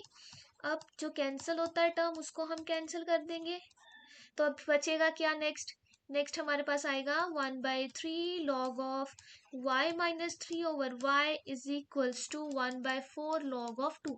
3 को आप दूसरी साइड भेज दो तो ये बन जाएगा log of 1 y minus 3 over y is equals to log of 2 power 3 over 4। 2 की पावर 3 कितना होता है 8, तो ये आएगा log ऑफ 8 पावर 1/4। तो अब यहाँ पे हम क्या लिख सकते हैं, y minus 3 over y is equal to 8 power 1/4। एक कंडीशन और थी क्वेश्चन में कि इसका जो स्लोप है वो 0 नहीं है, तो जब आप इसका डेरिवेटिव निकालने की कोशिश करोगे तो नेगेटिव आंसर आएगा। अगर आप इस एब्सोल्यूट वैल्यू की positive y minus 3 over y लोगे, ये मॉड हटा के, हमें चाहिए ग्रेटर देन 0 पॉजिटिव वैल्यूज, तो उसके लिए क्या होगा, हमें ये मॉड हटाने के बाद नेगेटिव टर्म लेनी पड़ेगी इसकी, तो उस वजह से ये आ जा। अब y वाली टर्म y को मल्टीप्लाई करो राइट साइड में, तो ये -y plus 3 is y power y into 8 power 1/4। y वाली टर्म एक साइड पे रखो, 1 plus 8 power 1/4 is equals to 3। y की वैल्यू कितनी आ गई 3 ओवर 1 प्लस 8 पावर 1/4। तो चेक करो कौन सा आंसर मैच कर रहा है, कौन सा ऑप्शन है, ये है फोर्थ ऑप्शन, तो इसका फोर्थ ऑप्शन करेक्ट हो जाएगा। क्वेश्चन नंबर 15 करते हैं। हमें इंटीग्रेशन दे रखी है, इस इंटीग्रेशन को हमें सॉल्व करना है। तो इंटीग्रेशन है power 8 minus x power 2 over x power 12 plus यहाँ x power 12 plus 3x power 6 plus 1, और साथ में मल्टीप्लाई में tan inverse of x cube plus 1 over x cube और ये dx।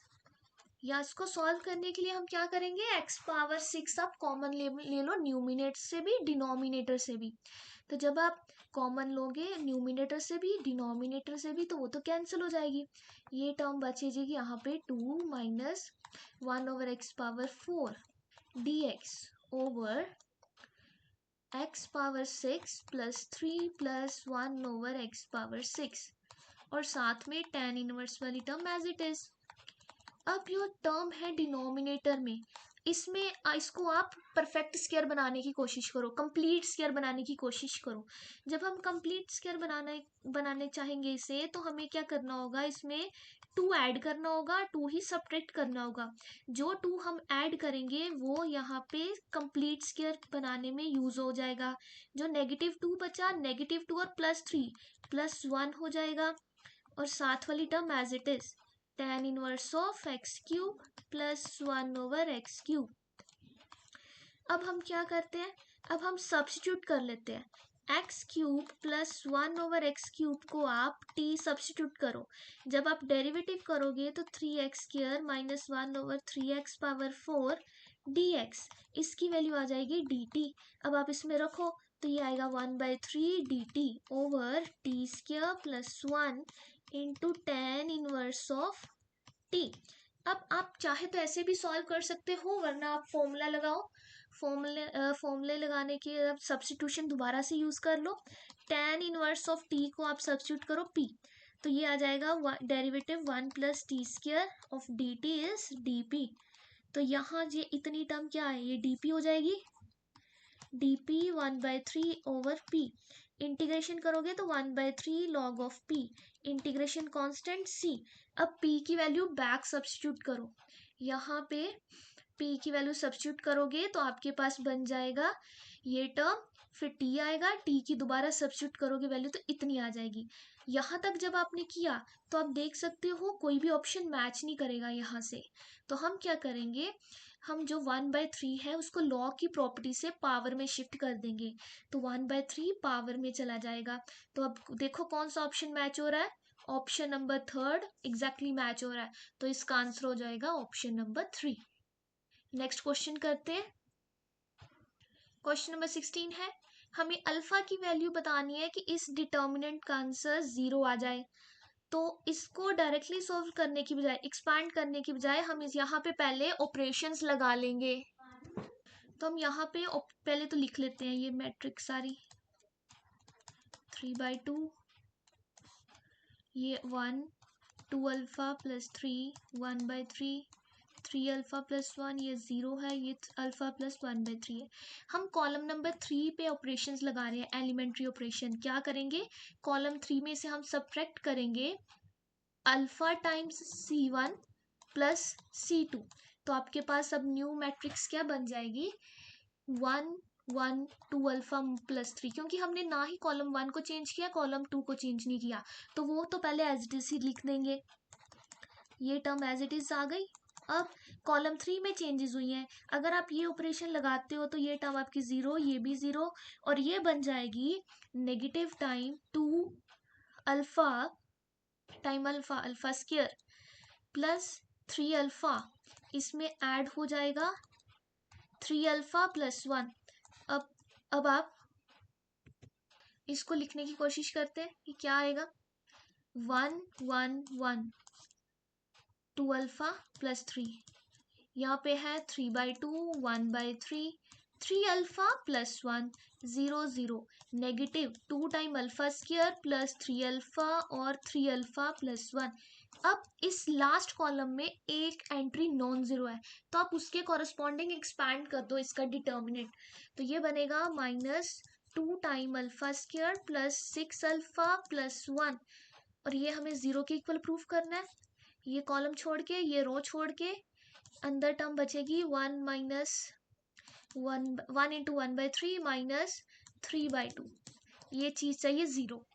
अब ये टर्म तो 0 हो नहीं सकती, कांस्टेंट है, तो दैट मीन ये टर्म 0 हो जाएगी। ये है क्या, एक क्वाड्रेटिक इक्वेशन है, तो हमें इसको सॉल्व कर सकते हैं।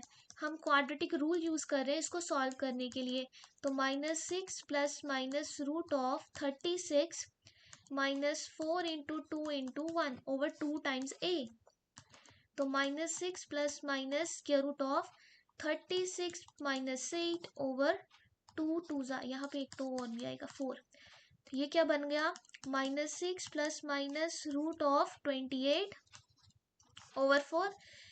28 में से फैक्टर कौन है 4 एंड 7, 4 का स्क्वायर रूट क्या होता है 2, तो 2 आप कॉमन ले लो, √7/4। अब 2 से 2 कैंसिल करो तो -3 प्लस माइनस √7/2 आ जाएगा।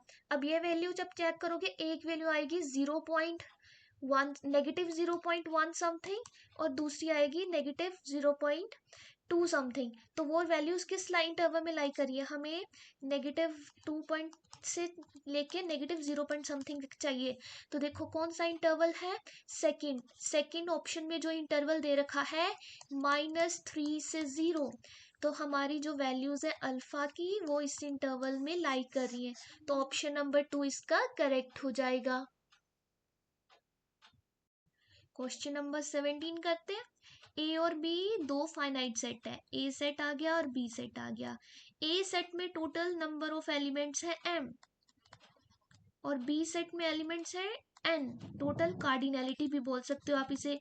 अब क्या दे रखा है, total number of subset of the set A is 56 more than the total number of subset of B, कि A के जितने सबसेट है जिसे हम पावर सेट बोलते हैं वो क्या है A का 2 power m, power set of B क्या है, ये आ जाएगा 2 पावर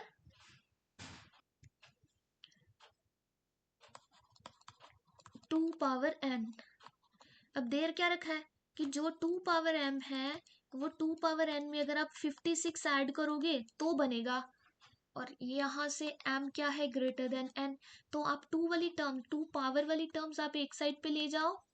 अब क्या बनेगा, ये 56, हम यहाँ पे 2 पावर n कॉमन ले सकते हैं क्योंकि वो लेस देन था, तो यहाँ m माइनस n पावर बचेगी और यहाँ पे 1। 56 को आप प्राइम फैक्टराइजेशन में लिखो तो आप क्या लिख सकते हो, 7 8 जा 56, 7 एज इट इज, 8 को आप 2 पावर 3 लिख सकते हो, तो बोथ क्वांटिटीज इक्वल है, तो फर्स्ट वाली टर्म इसके इक्वल और सेकंड वाली इसके इक्वल।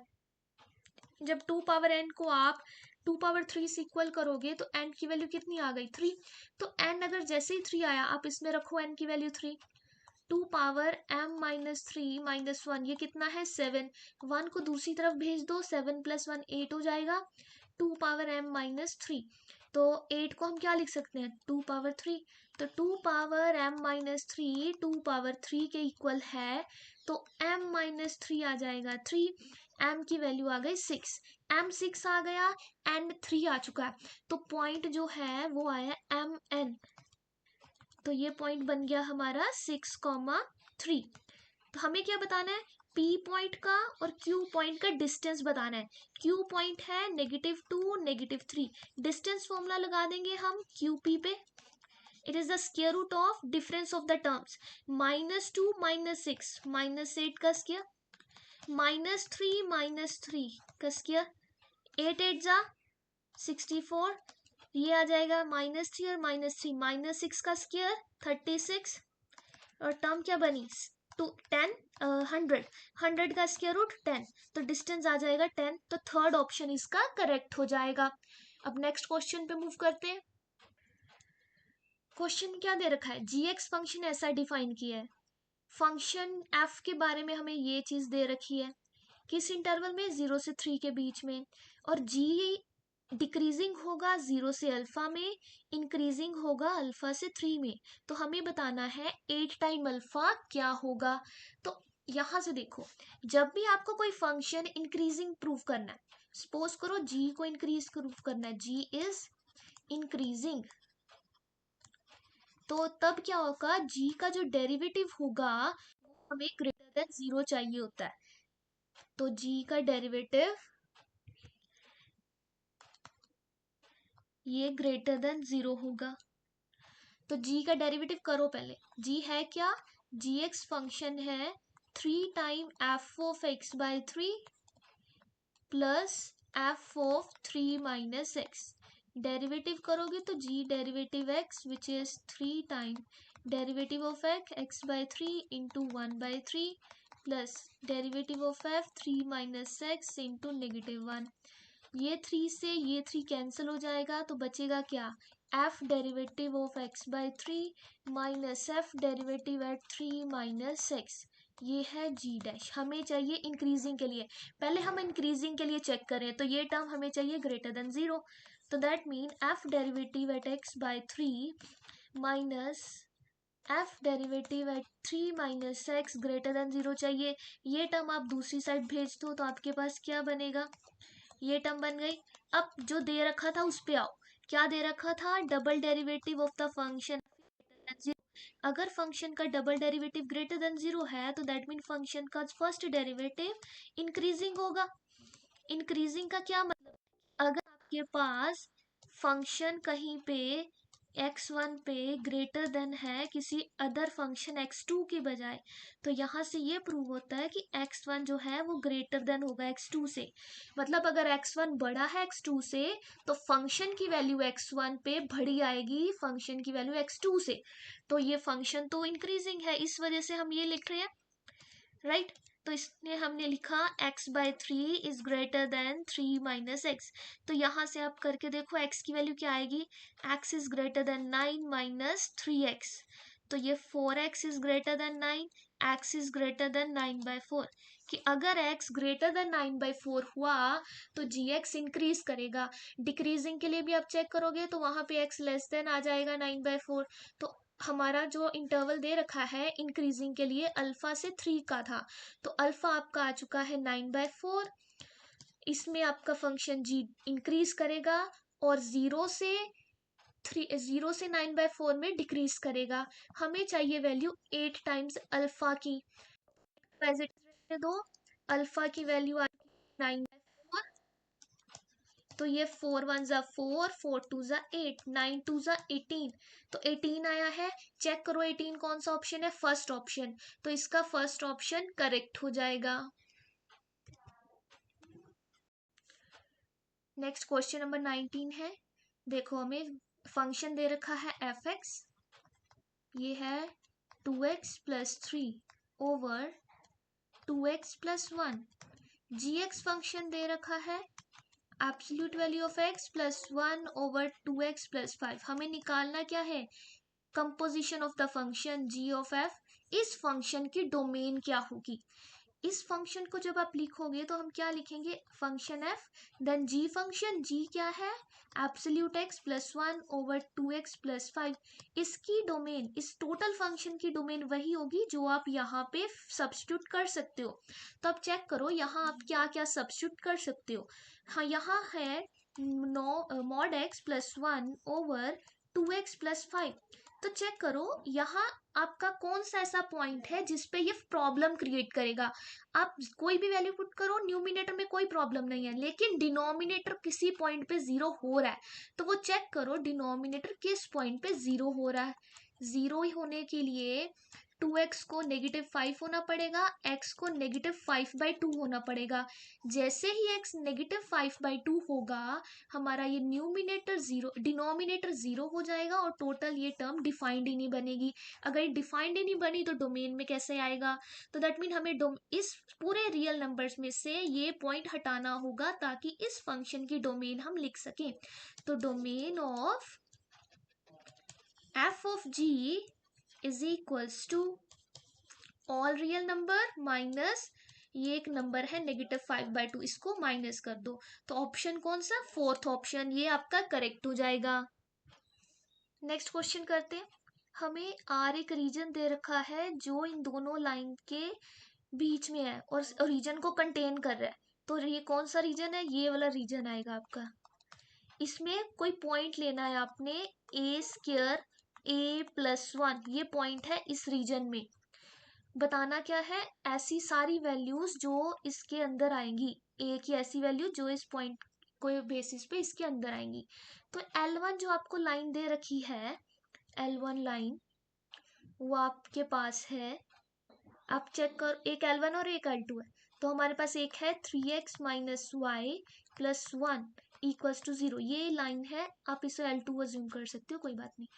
तो अगर हमने इसको L2 लिया है तो ये टर्म है x की वैल्यू ग्रेटर देन 0 और रीजन को कंटेन कर रही है, तो आपको ये वैल्यूज चाहिए इस पॉइंट पे पॉइंट को नाम दे दो p, ये वैल्यू p पे हमें चाहिए ग्रेटर देन 0।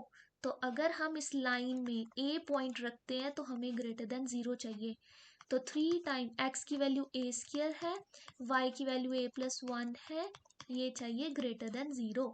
ओपन करो ब्रैकेट्स, तो 3a square minus a minus 1 plus 1 greater than 0, ये दोनों कैंसिल हो जाएगा और आएगा 3a square minus a greater than 0।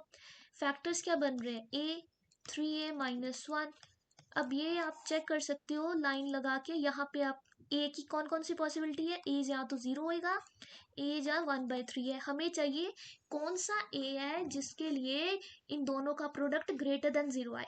अगर आप 1/3 से बड़ी वैल्यू रखते हो तो आपका ये सारा आंसर पॉजिटिव आएगा, 0 से लेस देन रखते हो तब भी ये आपका आंसर पॉजिटिव आएगा, लेकिन 0 से 1/3 में रखते हो तो आपका आंसर आ जाएगा नेगेटिव।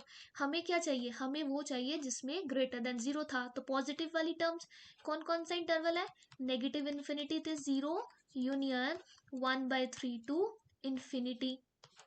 अब दूसरी लाइन पे आते हैं, लाइन 2, लाइन चलो जो भी नाम दे रखा आपको। नेक्स्ट है x प्लस 2y माइनस 5, ये आपकी लाइन 1 है।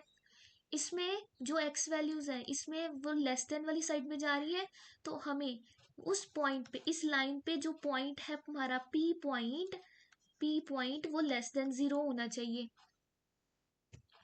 तो रखो पॉइंट, सेटिस्फाई करवाओ इसमें, a square plus 2 time a plus 1 minus 5 less than 0, a square plus 2a plus 2 minus 5 less than 0, ये आ जाएगा a square plus 2a minus 3 is less than 0।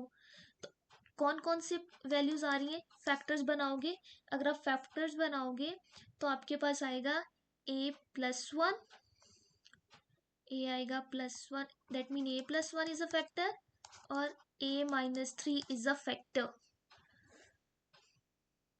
तो देखते हैं यहाँ पे a माइनस 3 और a प्लस 1, ये माइनस में आ रहा है और ये प्लस में फैक्टर आएगा, ग्रेटर देन 0, लेस देन 0, ये है लेस देन 0, लेस देन 0।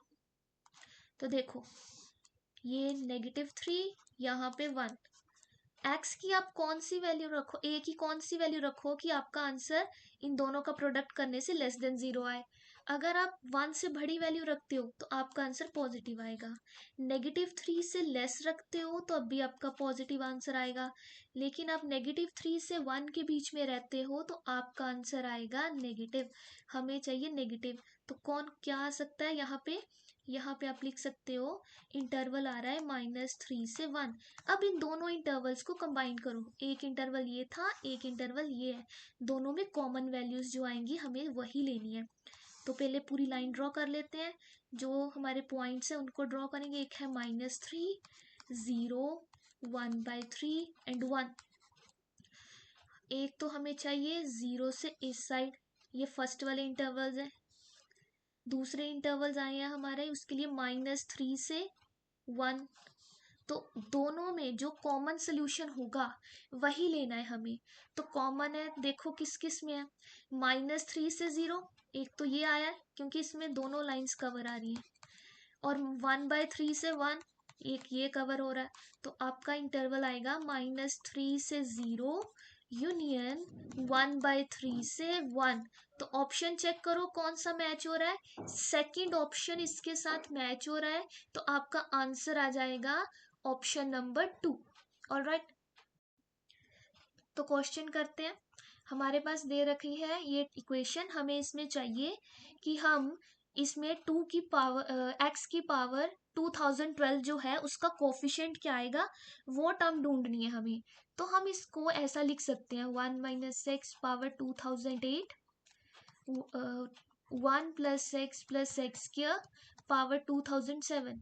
हम इसको अगर ब्रेक करके इसकी भी पावर 2007 लिखें तो ये आ जाएगा 1 - x, 1 + x + x स्क्वायर, इन सभी की पावर 2007, और साथ में 1 - x एक मल्टीप्लाई हो जाएगा क्योंकि हमने क्या किया, इसको ब्रेक किया बस। ये फॉर्मूला क्या है इसी टर्म का, इसका है 1 - x³ होल पावर 2007, 1 - x।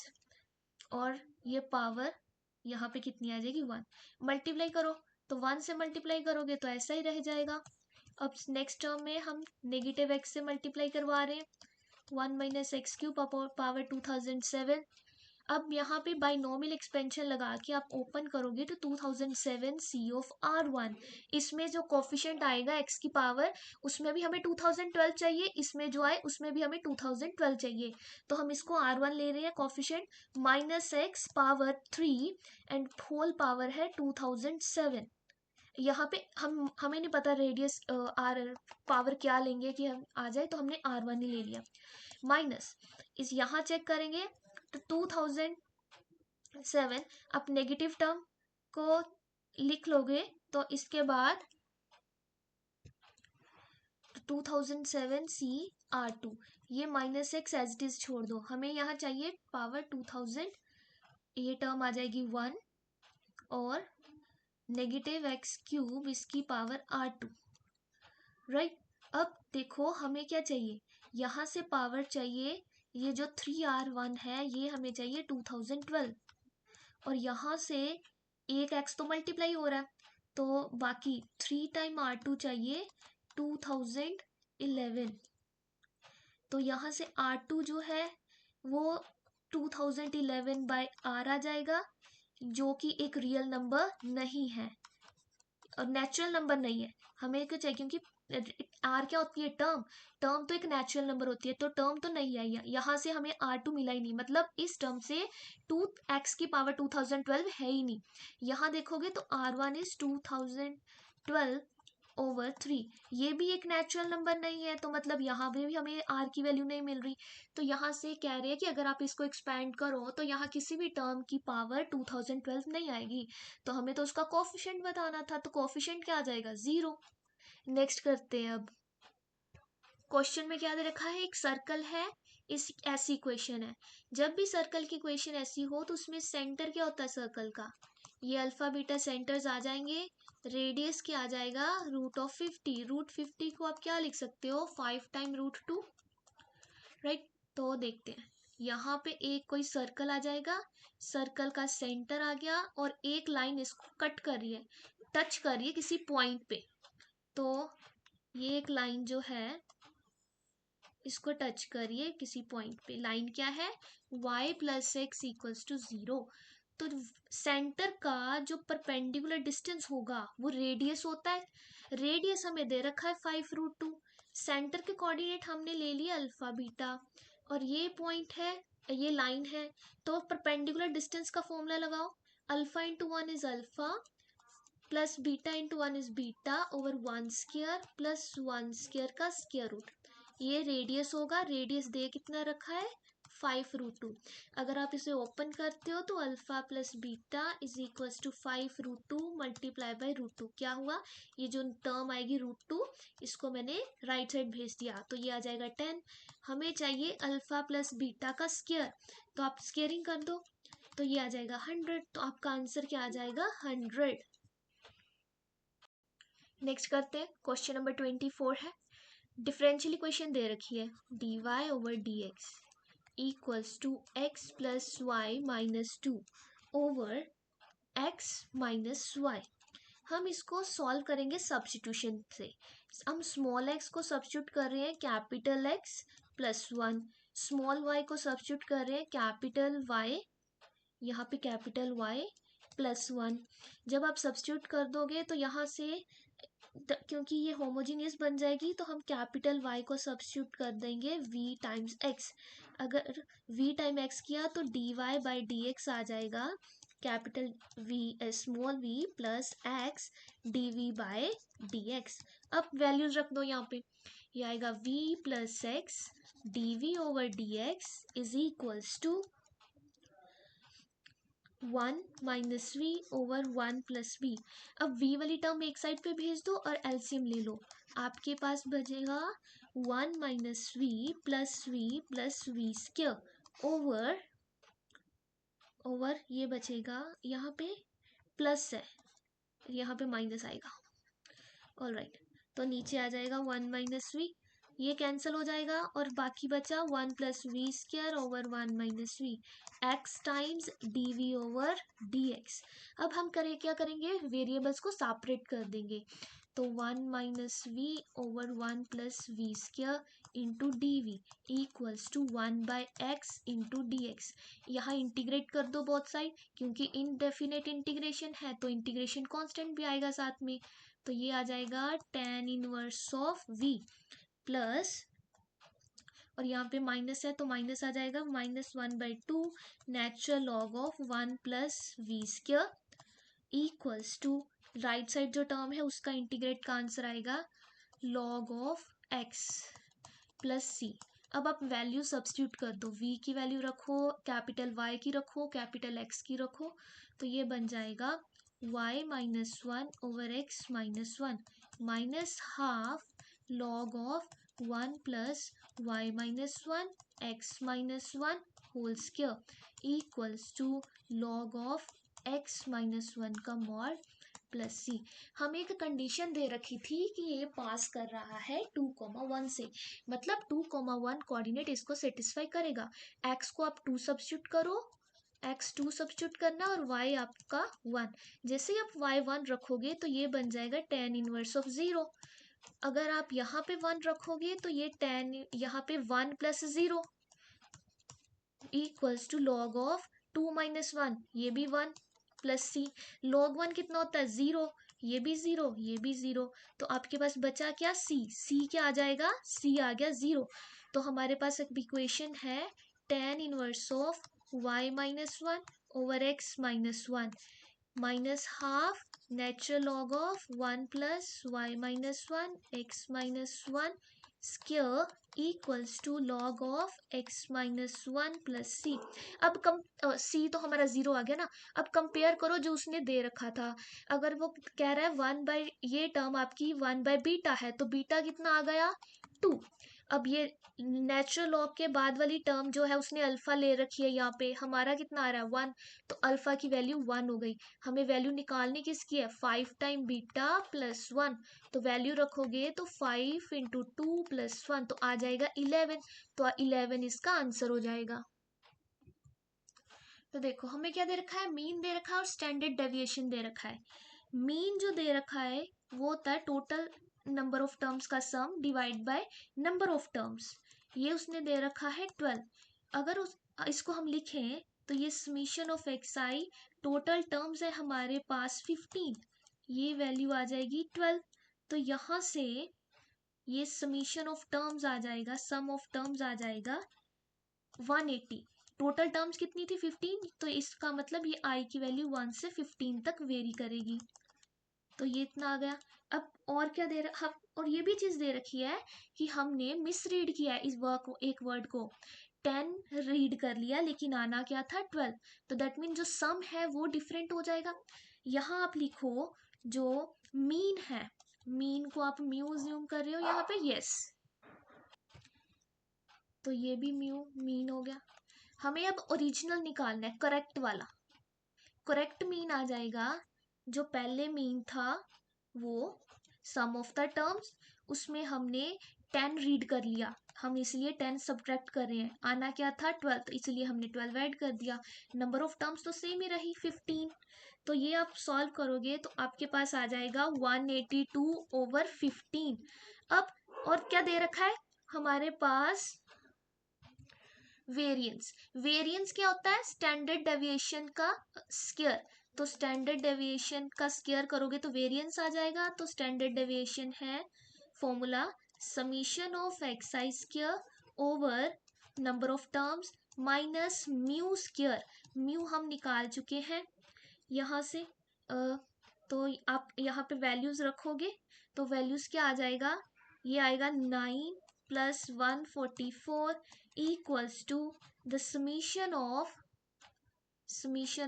ये term summation of x i square over 15। तो यहाँ से summation of x i square कितना आया, एक्स आई स्क्वायर आ रहा है आपका 153 मल्टीप्लाई बाय 15, सॉल्व कर लेना, सिर्फ कैलकुलेशन ही है, तो आ जाएगा 2295। अब आप करेक्ट वेरिएंस निकालो। हमें क्या चाहिए? Correct variance. तो ओरिजिनल जो वेरिएंस है उसको लिखेंगे, उसमें हमने 10 लिख दिया, लेकिन 10 की जगह क्या आना चाहिए था? 12। तो 10 का स्क्वायर होता है, हमें सब्ट्रैक्ट करना है, और 12 का स्क्वायर हमें यहाँ पे ऐड करना है। Divide by 15 minus mu square. तो देखो ये कितना आ जाएगा? ये आ जाएगा आपके पास ये टर्म। अब आप क्या करो? सिग्मा स्क्वायर जो वेरिएंस है उसके स्क्वायर को और म्यू के स्क्वायर को ऐड, क्योंकि यहाँ पे माइनस है फॉर्मूले में ना, माइनस म्यू स्क्वायर, ये म्यू स्क्वायर लेफ्ट साइड में जाके ऐड हो जाएगा।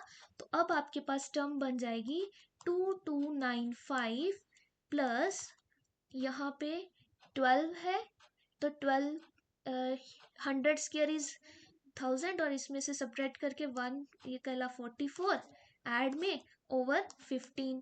हमें चाहिए क्या? हमें चाहिए mu plus mu square plus sigma square. तो इसमें हमें म्यू ऐड भी करना है अभी। तो ये टर्म बन रही है आपकी sigma square plus mu square equals to 2339 over 15। इसमें म्यू ऐड करो और 15 से मल्टीप्लाई करवा दो। Mu plus mu square plus sigma square is equals to 15 times, ये आ जाएगा 182 म्यू की वैल्यू ओवर 15, और इसका आया है 2339 ओवर 15। हम सॉल्व करेंगे, 15 कॉमन एलसीएम लेके कैंसिल हो जाएगा और बाकी बचेगा 2521। तो ये आपका आंसर आ जाएगा 2521। करना क्या है? जब आपको इनकरेक्ट चीज दे रखी हो, इनकरेक्ट को उस टर्म से माइनस कर दो, करेक्ट वाली टर्म को उसमें ऐड कर दो। हमने भी वही किया, पहले मीन में वो टर्म माइनस करके ओरिजिनल वाली ऐड की, वेरिएंस में भी हमने वो टर्म सब्ट्रैक्ट करके ओरिजिनल वाली टर्म को वहां रखना था उसमें ऐड किया। ऑलराइट, नेक्स्ट क्वेश्चन करते हैं। दे रखे है हमें 2x2 का एक मैट्रिक्स है, ऑर्डर है 2 क्रॉस 2, दैट मीन 2 ही रो है, 2 कॉलम्स है। आई आइडेंटिटी मैट्रिक्स को रिप्रेजेंट करता है, उसके रूट्स क्या है? -1 एंड 3। 2x2 मैट्रिक्स है, मैक्सिमम रूट उसके 2 ही हो सकते हैं, और वो उसने दे रखे हैं, एक है -1 एक है 3। अब कोई मैट्रिक्स पे कंडीशन नहीं दे रखी, तो हम खुद इसको क्वेश्चन को फास्ट सॉल्व करने के लिए खुद अज्यूम कर लेंगे हमारी जो मैट्रिक्स है उसमें डायगोनल एंट्रीज ही है सिर्फ। अगर कोई डायगोनल मैट्रिक्स हो तो उसकी आइगन वैल्यूज क्या आती हैं? आइगन वैल्यू कह दो या रूट्स कह दो, वो क्या आती है? उसके डायगोनल एलिमेंट्स ही होते हैं। तो ये आपकी मैट्रिक्स हो जाएगी ए। अब इस मैट्रिक्स का स्क्वायर निकालोगे तो वो आ जाएगा 1009। इस मैट्रिक्स का स्क्वायर इतना आ जाए, टर्म्स का वैल्यूज का स्क्वायर नहीं करना, इसको दोबारा इससे मल्टीप्लाई करवाना, तब भी आपके पास यही आएगा। इस मैट्रिक्स में हमें डायगोनल एंट्रीज का सम चाहिए, तो डायगोनल एंट्री है 1 और 9, ऐड करोगे तो आ जाएगा 10, तो आंसर आ गया 10। तो हमारे पास अब क्या है? रीजन, एरिया निकालना है इस रीजन का। तो पहले ड्रॉ करने की कोशिश करते हैं। ये ऐसा कुछ है, एक लाइन है y equals to 2x, y equals to 2x line कुछ ऐसी होगी आपकी, और दूसरी हमारे पास एक पैराबोला शेप है 6x माइनस एक्स स्क्वायर, तो वो कुछ पैराबोला टाइप ऐसा आ रहा है आपका। अब आप चेक कर लो कि ये किस पॉइंट पे इंटरसेक्ट कर रहे हैं। तो जब आपको इंटरसेक्शन पॉइंट चेक करना होगा तो आप ये दोनों वैल्यूज को इक्वल रखते हो, इक्वल रखोगे तो आपके पास ये आ जाएगा x² माइनस 6x, और ये +2 x इक्वल्स टू 0। x की वैल्यू 0 आएगी और x की वैल्यू 4 आएगी, मतलब x की दो वैल्यूज है यहाँ पे इंटरसेक्ट कर रहा है, एक तो है 0 और एक यहाँ पे x की वैल्यू 4 है। अगर आप x 4 रखते हो तो आपकी y की वैल्यू 8 आ रही है। हमें चाहिए मिनिमम एरिया, तो ये दैट मीन ये एरिया चाहिए हमें। अगर आप यहाँ पे एरिया चेक करो तो आप यहाँ पे देखो, ये ट्राइंगल बन रही है, राइट एंगल ट्राइंगल बन रही है, राइट एंगल ट्राइंगल, ये पॉइंट है 4। आप एरिया ऑफ ट्राइंगल निकाल सकते हो, यहाँ इसका एरिया ऑफ ट्राइंगल निकाल दो, बाकी आप इंटीग्रेशन से सॉल्व कर लो। तो हाफ, ये डिस्टेंस है 4 और ये लेंथ है 8, इतना आ गया। अब इसमें ऐड कर दो जो बाकी बचता है, इंटीग्रेशन हम इस साइड में ले रहे हैं with respect to x, x यहाँ से यहाँ तक गया, कहाँ से 4 से लेके 6 पॉइंट तक गया, ये पॉइंट 6 है तो 4 से 6 तक गया। कर्व कौन सी यूज हो रही है, 6x माइनस एक्स स्क्र, इसका निकाल दो कितना आएगा वैल्यू, ये 2 और 4 कैंसिल हो जाएंगे तो 8 2 16 प्लस यहाँ इंटीग्रेशन करोगे तो आपके पास आ जाएगा 3x² minus x cube over 3, इन लिमिट्स है 4 से लेके 6 तक।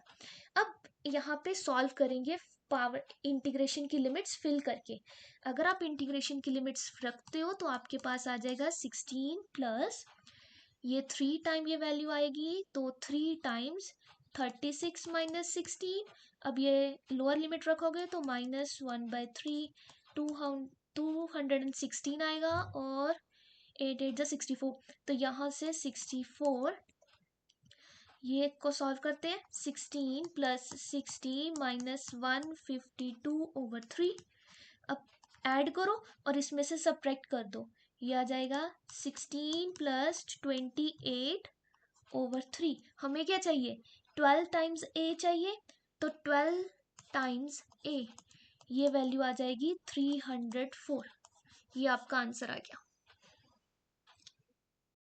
क्वेश्चन नंबर 27 है, क्या दे रखा है, अल्फा एंड 1/अल्फा कॉन्जुगेट, ये दो कॉम्प्लेक्स नंबर है, सर्कल के ऊपर लाई कर रहे हैं, सर्कल की इक्वेशन है मॉड z माइनस z0 का स्क्वायर इक्वल्स टू 4, इसको हम क्या लिख सकते हैं, क्योंकि अल्फा नेगेटिव अल्फा को सेटिस्फाई करते हैं तो यहाँ से आ जाएगा alpha minus z0 into alpha bar minus z0 bar is 4, अब ओपन करोगे तो अल्फा इंटू अल्फा बार, तो अल्फा मॉड का स्क्वायर हो जाएगा, वो मॉड का square minus alpha into z0 bar minus alpha bar into z0 plus z0 into z bar, वो होता है z0 बार z0 का स्क्वायर, ये आ जाएगा 4।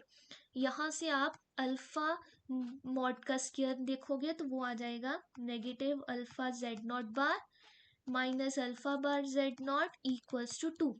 इसको आप नेक्स्ट सॉल्व करना चाहो तो इसको आप फर्स्ट इक्वेशन पहले तो मार्क करो, यही आ जाएगी इक्वेशन नंबर 1।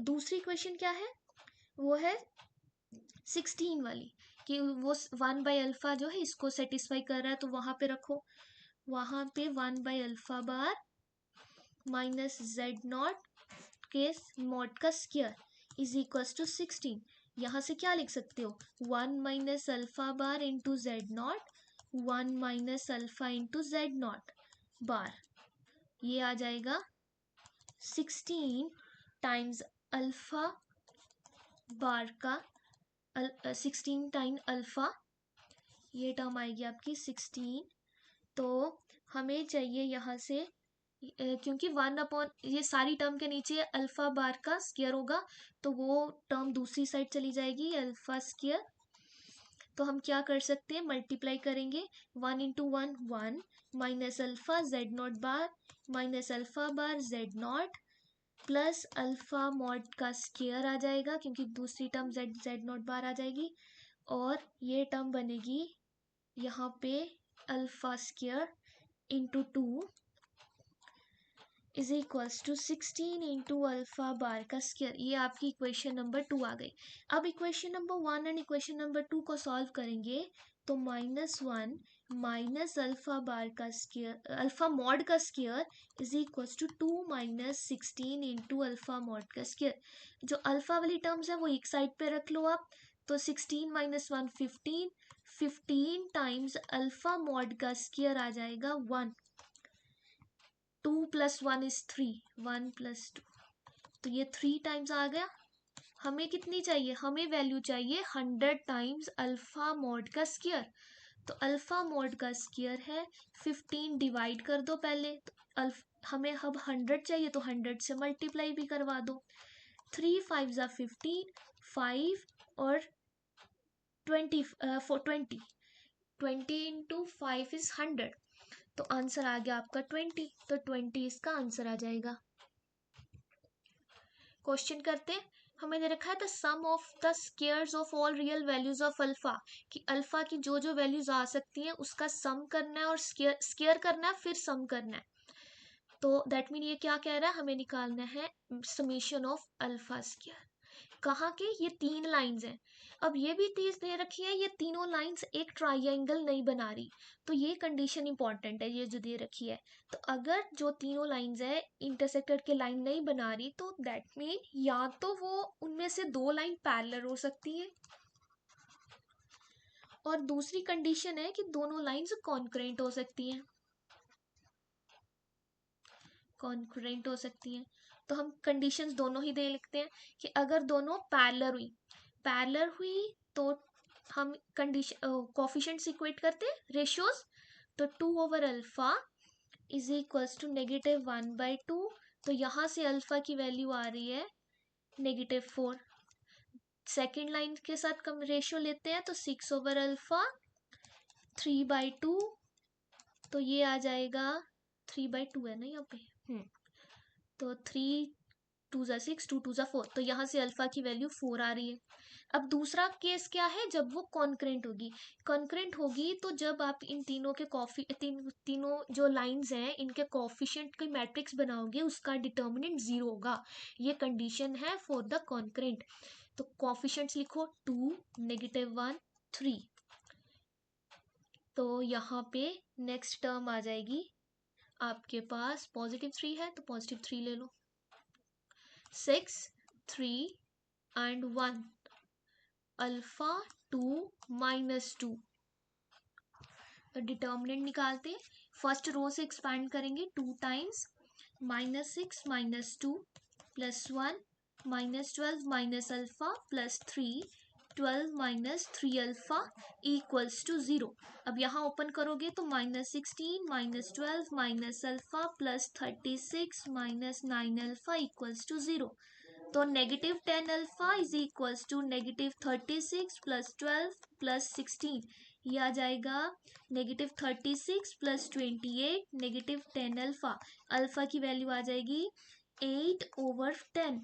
2 4 8 2 5 10। तो अल्फा की वैल्यू यहाँ से आई है 4/5। तो तीनों वैल्यूज का हमें स्क्वायर करना है और ऐड करना है। तो फर्स्ट वैल्यू है -4, उसका स्क्वायर। नेक्स्ट वैल्यू है 4, उसका स्क्वायर। थर्ड वैल्यू आई है 4/5, उसका स्क्वायर। अब इन तीनों को ऐड कर देना है, तो बनेगा 16 + 16 + 16/25। हमें इस टर्म का लेना है ग्रेटेस्ट इंटीजर, जो भी आंसर आए उसका लेना है ग्रेटेस्ट इंटीजर। 16 + 16 इट्स 32। 32 + 16/2 16/25 कितना होगा, क्योंकि ये फ्रैक्शन की वैल्यू <1 आएगी, 0.1 समथिंग है, 0 समथिंग आएगा, तो उसका ग्रेटेस्ट इंटीजर क्या आ जाएगा 32। तो इसका आंसर आ गया 32। तो क्वेश्चन नेक्स्ट करते हैं 28। इसमें हमें क्या दे रखा है, f(x) दे रखा है।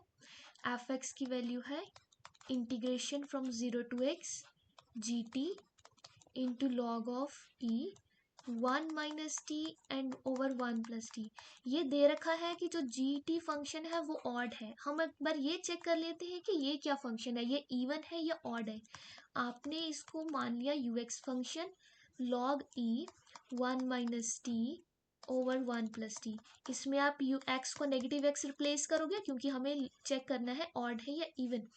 तो x कह लो, तो अगर x की फॉर्म में हम चेक कर रहे हैं तो 1 + x हो जाएगा, और ये 1 - x हो जाएगा, राइट। तो अगर ये टर्म आई तो ये की क्या आ जाएगी, ओरिजिनल वाली टर्म से क्या है, नेगेटिव साइन सेम है, ये रेसिप्रोकल है, तो ये negative time log of e 1 - x 1 + x। क्यों मैंने ऐसा क्यों लिखा, क्योंकि मैं इसको ऐसा लिख सकती हूँ log of e 1 - x over 1 + x का पावर -1, क्योंकि इसी का तो रेसिप्रोकल है। तो ये क्या आया, ये है negative time u of x। ux आप u -x आ गया, u negative time ux, that mean ये log वाली टर्म भी आपकी ऑड है, ये भी ऑड है, ये भी ऑड है, तो आपका जो f(x) फंक्शन है वो आ गया ऑड। अगर f(x) ऑड आ गया तो इस टर्म में जब आप इंटीग्रेशन निकालोगे -a से a, तो फॉर्मूला क्या कहता है इंटीग्रेशन का, कि अगर हम -a से a किसी ऑड फंक्शन के लिए निकालते हैं तो उसका आंसर कितना होता है 0। तो दैट मीन हमें सिर्फ यहाँ से निकालना पड़ेगा -π/2 से π/2, किसके लिए, x² cos x over 1 plus e power x. हमें सिर्फ इसके लिए सॉल्व करना पड़ेगा अब। तो इसको हम लिख सकते हैं integration from negative pi by two to pi by two, और जो x है वो किससे रिप्लेस हो सकता है, सम ऑफ द लिमिट्स और माइनस एक्स। तो हम लिख सकते हैं ये x रिप्लेस हो जाएगा negative pi by two plus pi by two minus x, और ये cos negative pi by two plus pi by two negative x over 1 plus e power negative pi by two plus pi by two negative x. ये positive pi by two negative pi by two cancel हो जाएंगे। अब आपके पास बचेगा यहाँ पे integration from negative pi by two से pi by two of x negative x square, it's a positive x square, cause of negative x x होता है, और 1 plus e power negative x मतलब 1 प्लस ई की पावर में लिए लिखा हुआ है ई 1 ओवर ई की पावर एक्स लिखा हुआ है। अब इसको एलसीएम ले लेते हैं, यहाँ पे कॉमन डिनोमिनेटर आप कह सकते हो। तो नेगेटिव पाई बाई टू से pi by two e power x आ जाएगा into x square cos x over 1 plus e power x. तो ये था क्या, ये भी आई था, जो गिवन टर्म थी ये स्टार्टिंग वाली ये भी आई थी, इन दोनों को ऐड कर दो तो बन जाएगा 2i is equals to integration from negative pi by two pi by two of x square cos x plus x square e power x into cos x over 1 plus e power x into d x. तो मैंने क्या किया, इन दोनों में से x square cos x common ले लिया, बाकी टर्म बचेगी 1 प्लस ई पावर एक्स, और डिनोमिनेटर में भी वही टर्म थी तो इसको कैंसिल कर दिया। अब बाकी क्या बचा, माइनस पाई बाई टू से pi by two of x square cos x. ये क्या है, इवन फंक्शन है, इवन फंक्शन को हम माइनस ए से ए पावर हो तो 2 टाइम करके लिख सकते हैं, 2 time integration from 0 to pi by two x square cos x dx। तो ये आपका बन गया 2i is equals to 2 time integration from 0 to pi by two of x square cos x dx। 2 और 2 कैंसिल हो जाएगा, और i is equals to integration from 0 to pi by two x square cos x dx। यहाँ पे हम integration by parts लगा सकते हैं इसको सॉल्व करने के लिए। तो वो आ जाएगा x square integration of cos x is sine x 0 से pi by two minus 2 integration from 0 to pi by two x square का डेरिवेटिव 2x आ जाएगा, 2 मैंने बाहर लिख लिया इंटीग्रेशन के, और कॉज एक्स डी एक्स और साइन एक्स डी एक्स क्योंकि कॉस एक्स की भी इंटीग्रेशन होनी थी। अब दोबारा से इसकी इंटीग्रेशन करोगे तो ये आ जाएगा नेगेटिव नेगेटिव पॉजिटिव, तो positive two x time cos x 0 से pi by two minus 2 time integration from 0 to pi by two cos x d x, और अगर ये वैल्यूज रखोगे तो pi square over 4 sine of pi by two is 1, तो अकेला pi square by 4 बचेगा। अब यहाँ पे सॉल्व करो तो पाई स्क्वायर बाय 4 माइनस, क्योंकि यहाँ पाई बाई टू रखोगे तो कॉस पाई बाई टू 0, और 0 रखोगे तो ये एक्स की वजह से ये सारी टर्म 0, लास्ट में ये टर्म बचती है कॉस, कॉस का इंटीग्रेशन साइन, साइन का कॉस की इंटीग्रेशन साइन, लिमिट्स फिल करोगे तो sine of pi by two that is 1, तो नेगेटिव 2 बचा हमारे पास। हमें वैल्यू किसकी बतानी थी, पाई ओवर अल्फा का स्क्वायर माइनस अल्फा, ये हमारा आ चुका है पाई स्क्वायर ओवर 4 माइनस 2। तो चेक करो क्या है, अल्फा की वैल्यू 2, यही आपका आंसर आ जाएगा। लास्ट क्वेश्चन है क्वेश्चन नंबर 30। इसमें देखो हमें एक लाइन की क्वेश्चन दे रखी है और ये दे रखा है कि ये दोनों एक पॉइंट पी पे इंटरसेक्ट कर रहे हैं, तो हमने लाइन को लिखा x minus 2 over 2 y over minus 2 equals to z minus 7 over 16। हम इसको कैसे लिख सकते हैं, क्योंकि ये 2 कॉमन ला सकते हैं, तो x minus 2 over 1 y over minus 1 z minus 7 over 8। हम इसको किसी कांस्टेंट के इक्वल, पैरामीटर के इक्वल ले रहे हैं लैम्डा। जो सेकंड इक्वेशन अब वो लिखते हैं x plus 3 over 4 equals to y plus 2/3 equals to z plus 2/1। इसको हम पैरामीटर के इक्वल ले लेते हैं। यहाँ से सॉल्व करोगे तो आपकी एक्स की वैल्यू आ जाएगी लैम्डा प्लस 2, वाई की वैल्यू आएगी यहाँ से वैल्यू आई लैम्डा प्लस 2, वाई आ जाएगा माइनस लैम्डा और जेड आ जाएगा 8 लैम्डा प्लस 7। सिमिलरली यहाँ से आप वैल्यूज निकालोगे तो x आ जाएगा 4k माइनस 3, y आ जाएगा 3k माइनस 2 और z आ जाएगा k माइनस 2। ये दे रखा था कि ये दोनों इंटरसेक्ट कर रहे हैं, मतलब ये पॉइंट्स कहीं पे इक्वल हो जाएंगे। तो 4k माइनस 3 जो है ये इक्वल आ जाएगा लैम्डा प्लस 2k और 3k माइनस 2 ये इक्वल आ जाएगा माइनस लैम्डा के। आपके पास एक इक्वेशन ये है, सेकेंड इक्वेशन ये है। आप दोनों को सॉल्व करोगे तो लैम्डा की वैल्यू -1 आएगी और k की वैल्यू 1 आ जाएगी। जैसे ही लैम्डा -1 आया, k 1 आया, तो ये पॉइंट्स आपके बन जाएंगे 1 1 और -1। ये वैल्यूज बन जाएंगी आपकी 1 या 1 1 एंड -1। ये 1 1 -1 पे इंटरसेक्ट कर रहे हैं दोनों लाइंस। अब नेक्स्ट देखते हैं। नेक्स्ट हमें इस पॉइंट को नाम दे दिया P। कोऑर्डिनेट्स आ गए 1 1 एंड -1। तो एक लाइन ले रहे जो कि होगी, जो गिवन लाइन है उससे हमें डिस्टेंस निकालना है। तो ये एक लाइन ले रहे हैं, इसका इस लाइन से डिस्टेंस। इसकी हम अगर वेक्टर फॉर्म लिखेंगे तो आएगी 2i plus 3j plus k, और इसको लिखेंगे तो ये बन जाएगा x plus 1/2 y minus 1/3 z minus 1/1। Q point यहाँ पे ले लो, ये पॉइंट क्या ले सकते हो आप, -1 1 और 1, ये भी पॉइंट पे। अब प्रोजेक्शन निकालनी है हमें वेक्टर पी क्यू की। पी क्यू की प्रोजेक्शन निकालोगे, क्या है projection of vector P Q, कहाँ पे -1 1 1 पे। तो वो आ जाएगा प्रोजेक्शन ऑन द यहाँ पे इस 2i plus 3j plus k, इस पे प्रोजेक्शन निकालनी है कि क्या आएगी। तो हम निकालते हैं, इन दोनों का डिफरेंस करो, वो आ जाएगा 2 माइनस 1।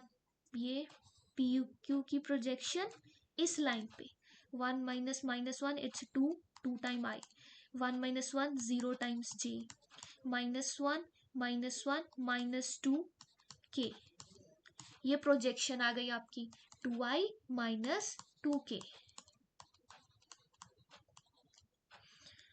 अब आप इस पॉइंट को r ले लो और QR डिस्टेंस निकालने की कोशिश करो। जो QR है वो आपके पास आ जाएगा डिस्टेंस। हम QR डिस्टेंस निकालने की कोशिश कर रहे हैं तो वो आ जाएगा 2 है यहाँ पे, और यहाँ पे इस PQ की प्रोजेक्शन आई है हमारी 2i माइनस 2k। इन दोनों से प्रोजेक्शन निकाल रहे हैं तो ये आ जाएगा 2 × 2। कोफिशिएंट्स देखने हैं ना, यहाँ पे 2 यहाँ पे 2 प्लस यहाँ पे 3 है, यहाँ पे j वाला वेक्टर ही नहीं है तो 3 × 0। यहाँ पे है 1 और यहाँ पे है -2। डिवाइड किससे करना है, स्क्वायर का रूट करके, square sum root. 2 square is 4, 3 square is 9, 1 square is 1। तो 4 - 2 ओवर स्क्वायर रूट ऑफ 10 + 4 14। तो ये आ जाएगा 2 ओवर स्क्वायर रूट 14। ये वैल्यू आ गई। हमें डिस्टेंस चेक करना था तो डिस्टेंस है l, तो l स्क्वायर आपके पास आएगा PQ square minus QR square, तो ये डिस्टेंस l आ जाएगा। तो PQ की वैल्यू हम निकाल चुके हैं। वो PQ की वैल्यू क्या आएगी, PQ वैल्यू है इन दोनों पॉइंट्स का डिस्टेंस। तो स्क्वायर करके उसका रूट लेना है, रूट करके स्क्वायर लेना है तो 2 1 - 1 2 2 का स्क्वायर, 1 - 1 0 0 का स्क्वायर, 1 - -2 का स्क्वायर। QR हमने अभी निकाला, उसका स्क्वायर करोगे तो 2/14 है, उसका स्क्वायर कर दो। ये टर्म आपके पास बन जाएगी 8 और ये टर्म बन जाएगी 4/14। ये आ गया l स्क्वायर। तो हमें निकालना था हमें निकालना है 14 टाइम एल स्क्वायर, तो 14 से मल्टीप्लाई करवा दो, 14 इंटू 8 माइनस 4/14, ये कैंसिल हो जाएगा 14 और आपके पास बन जाएगा 108। तो 108 ही इसका लास्ट का आंसर है। ऑलराइट, तो ये भी आंसर आ गया आपके पास।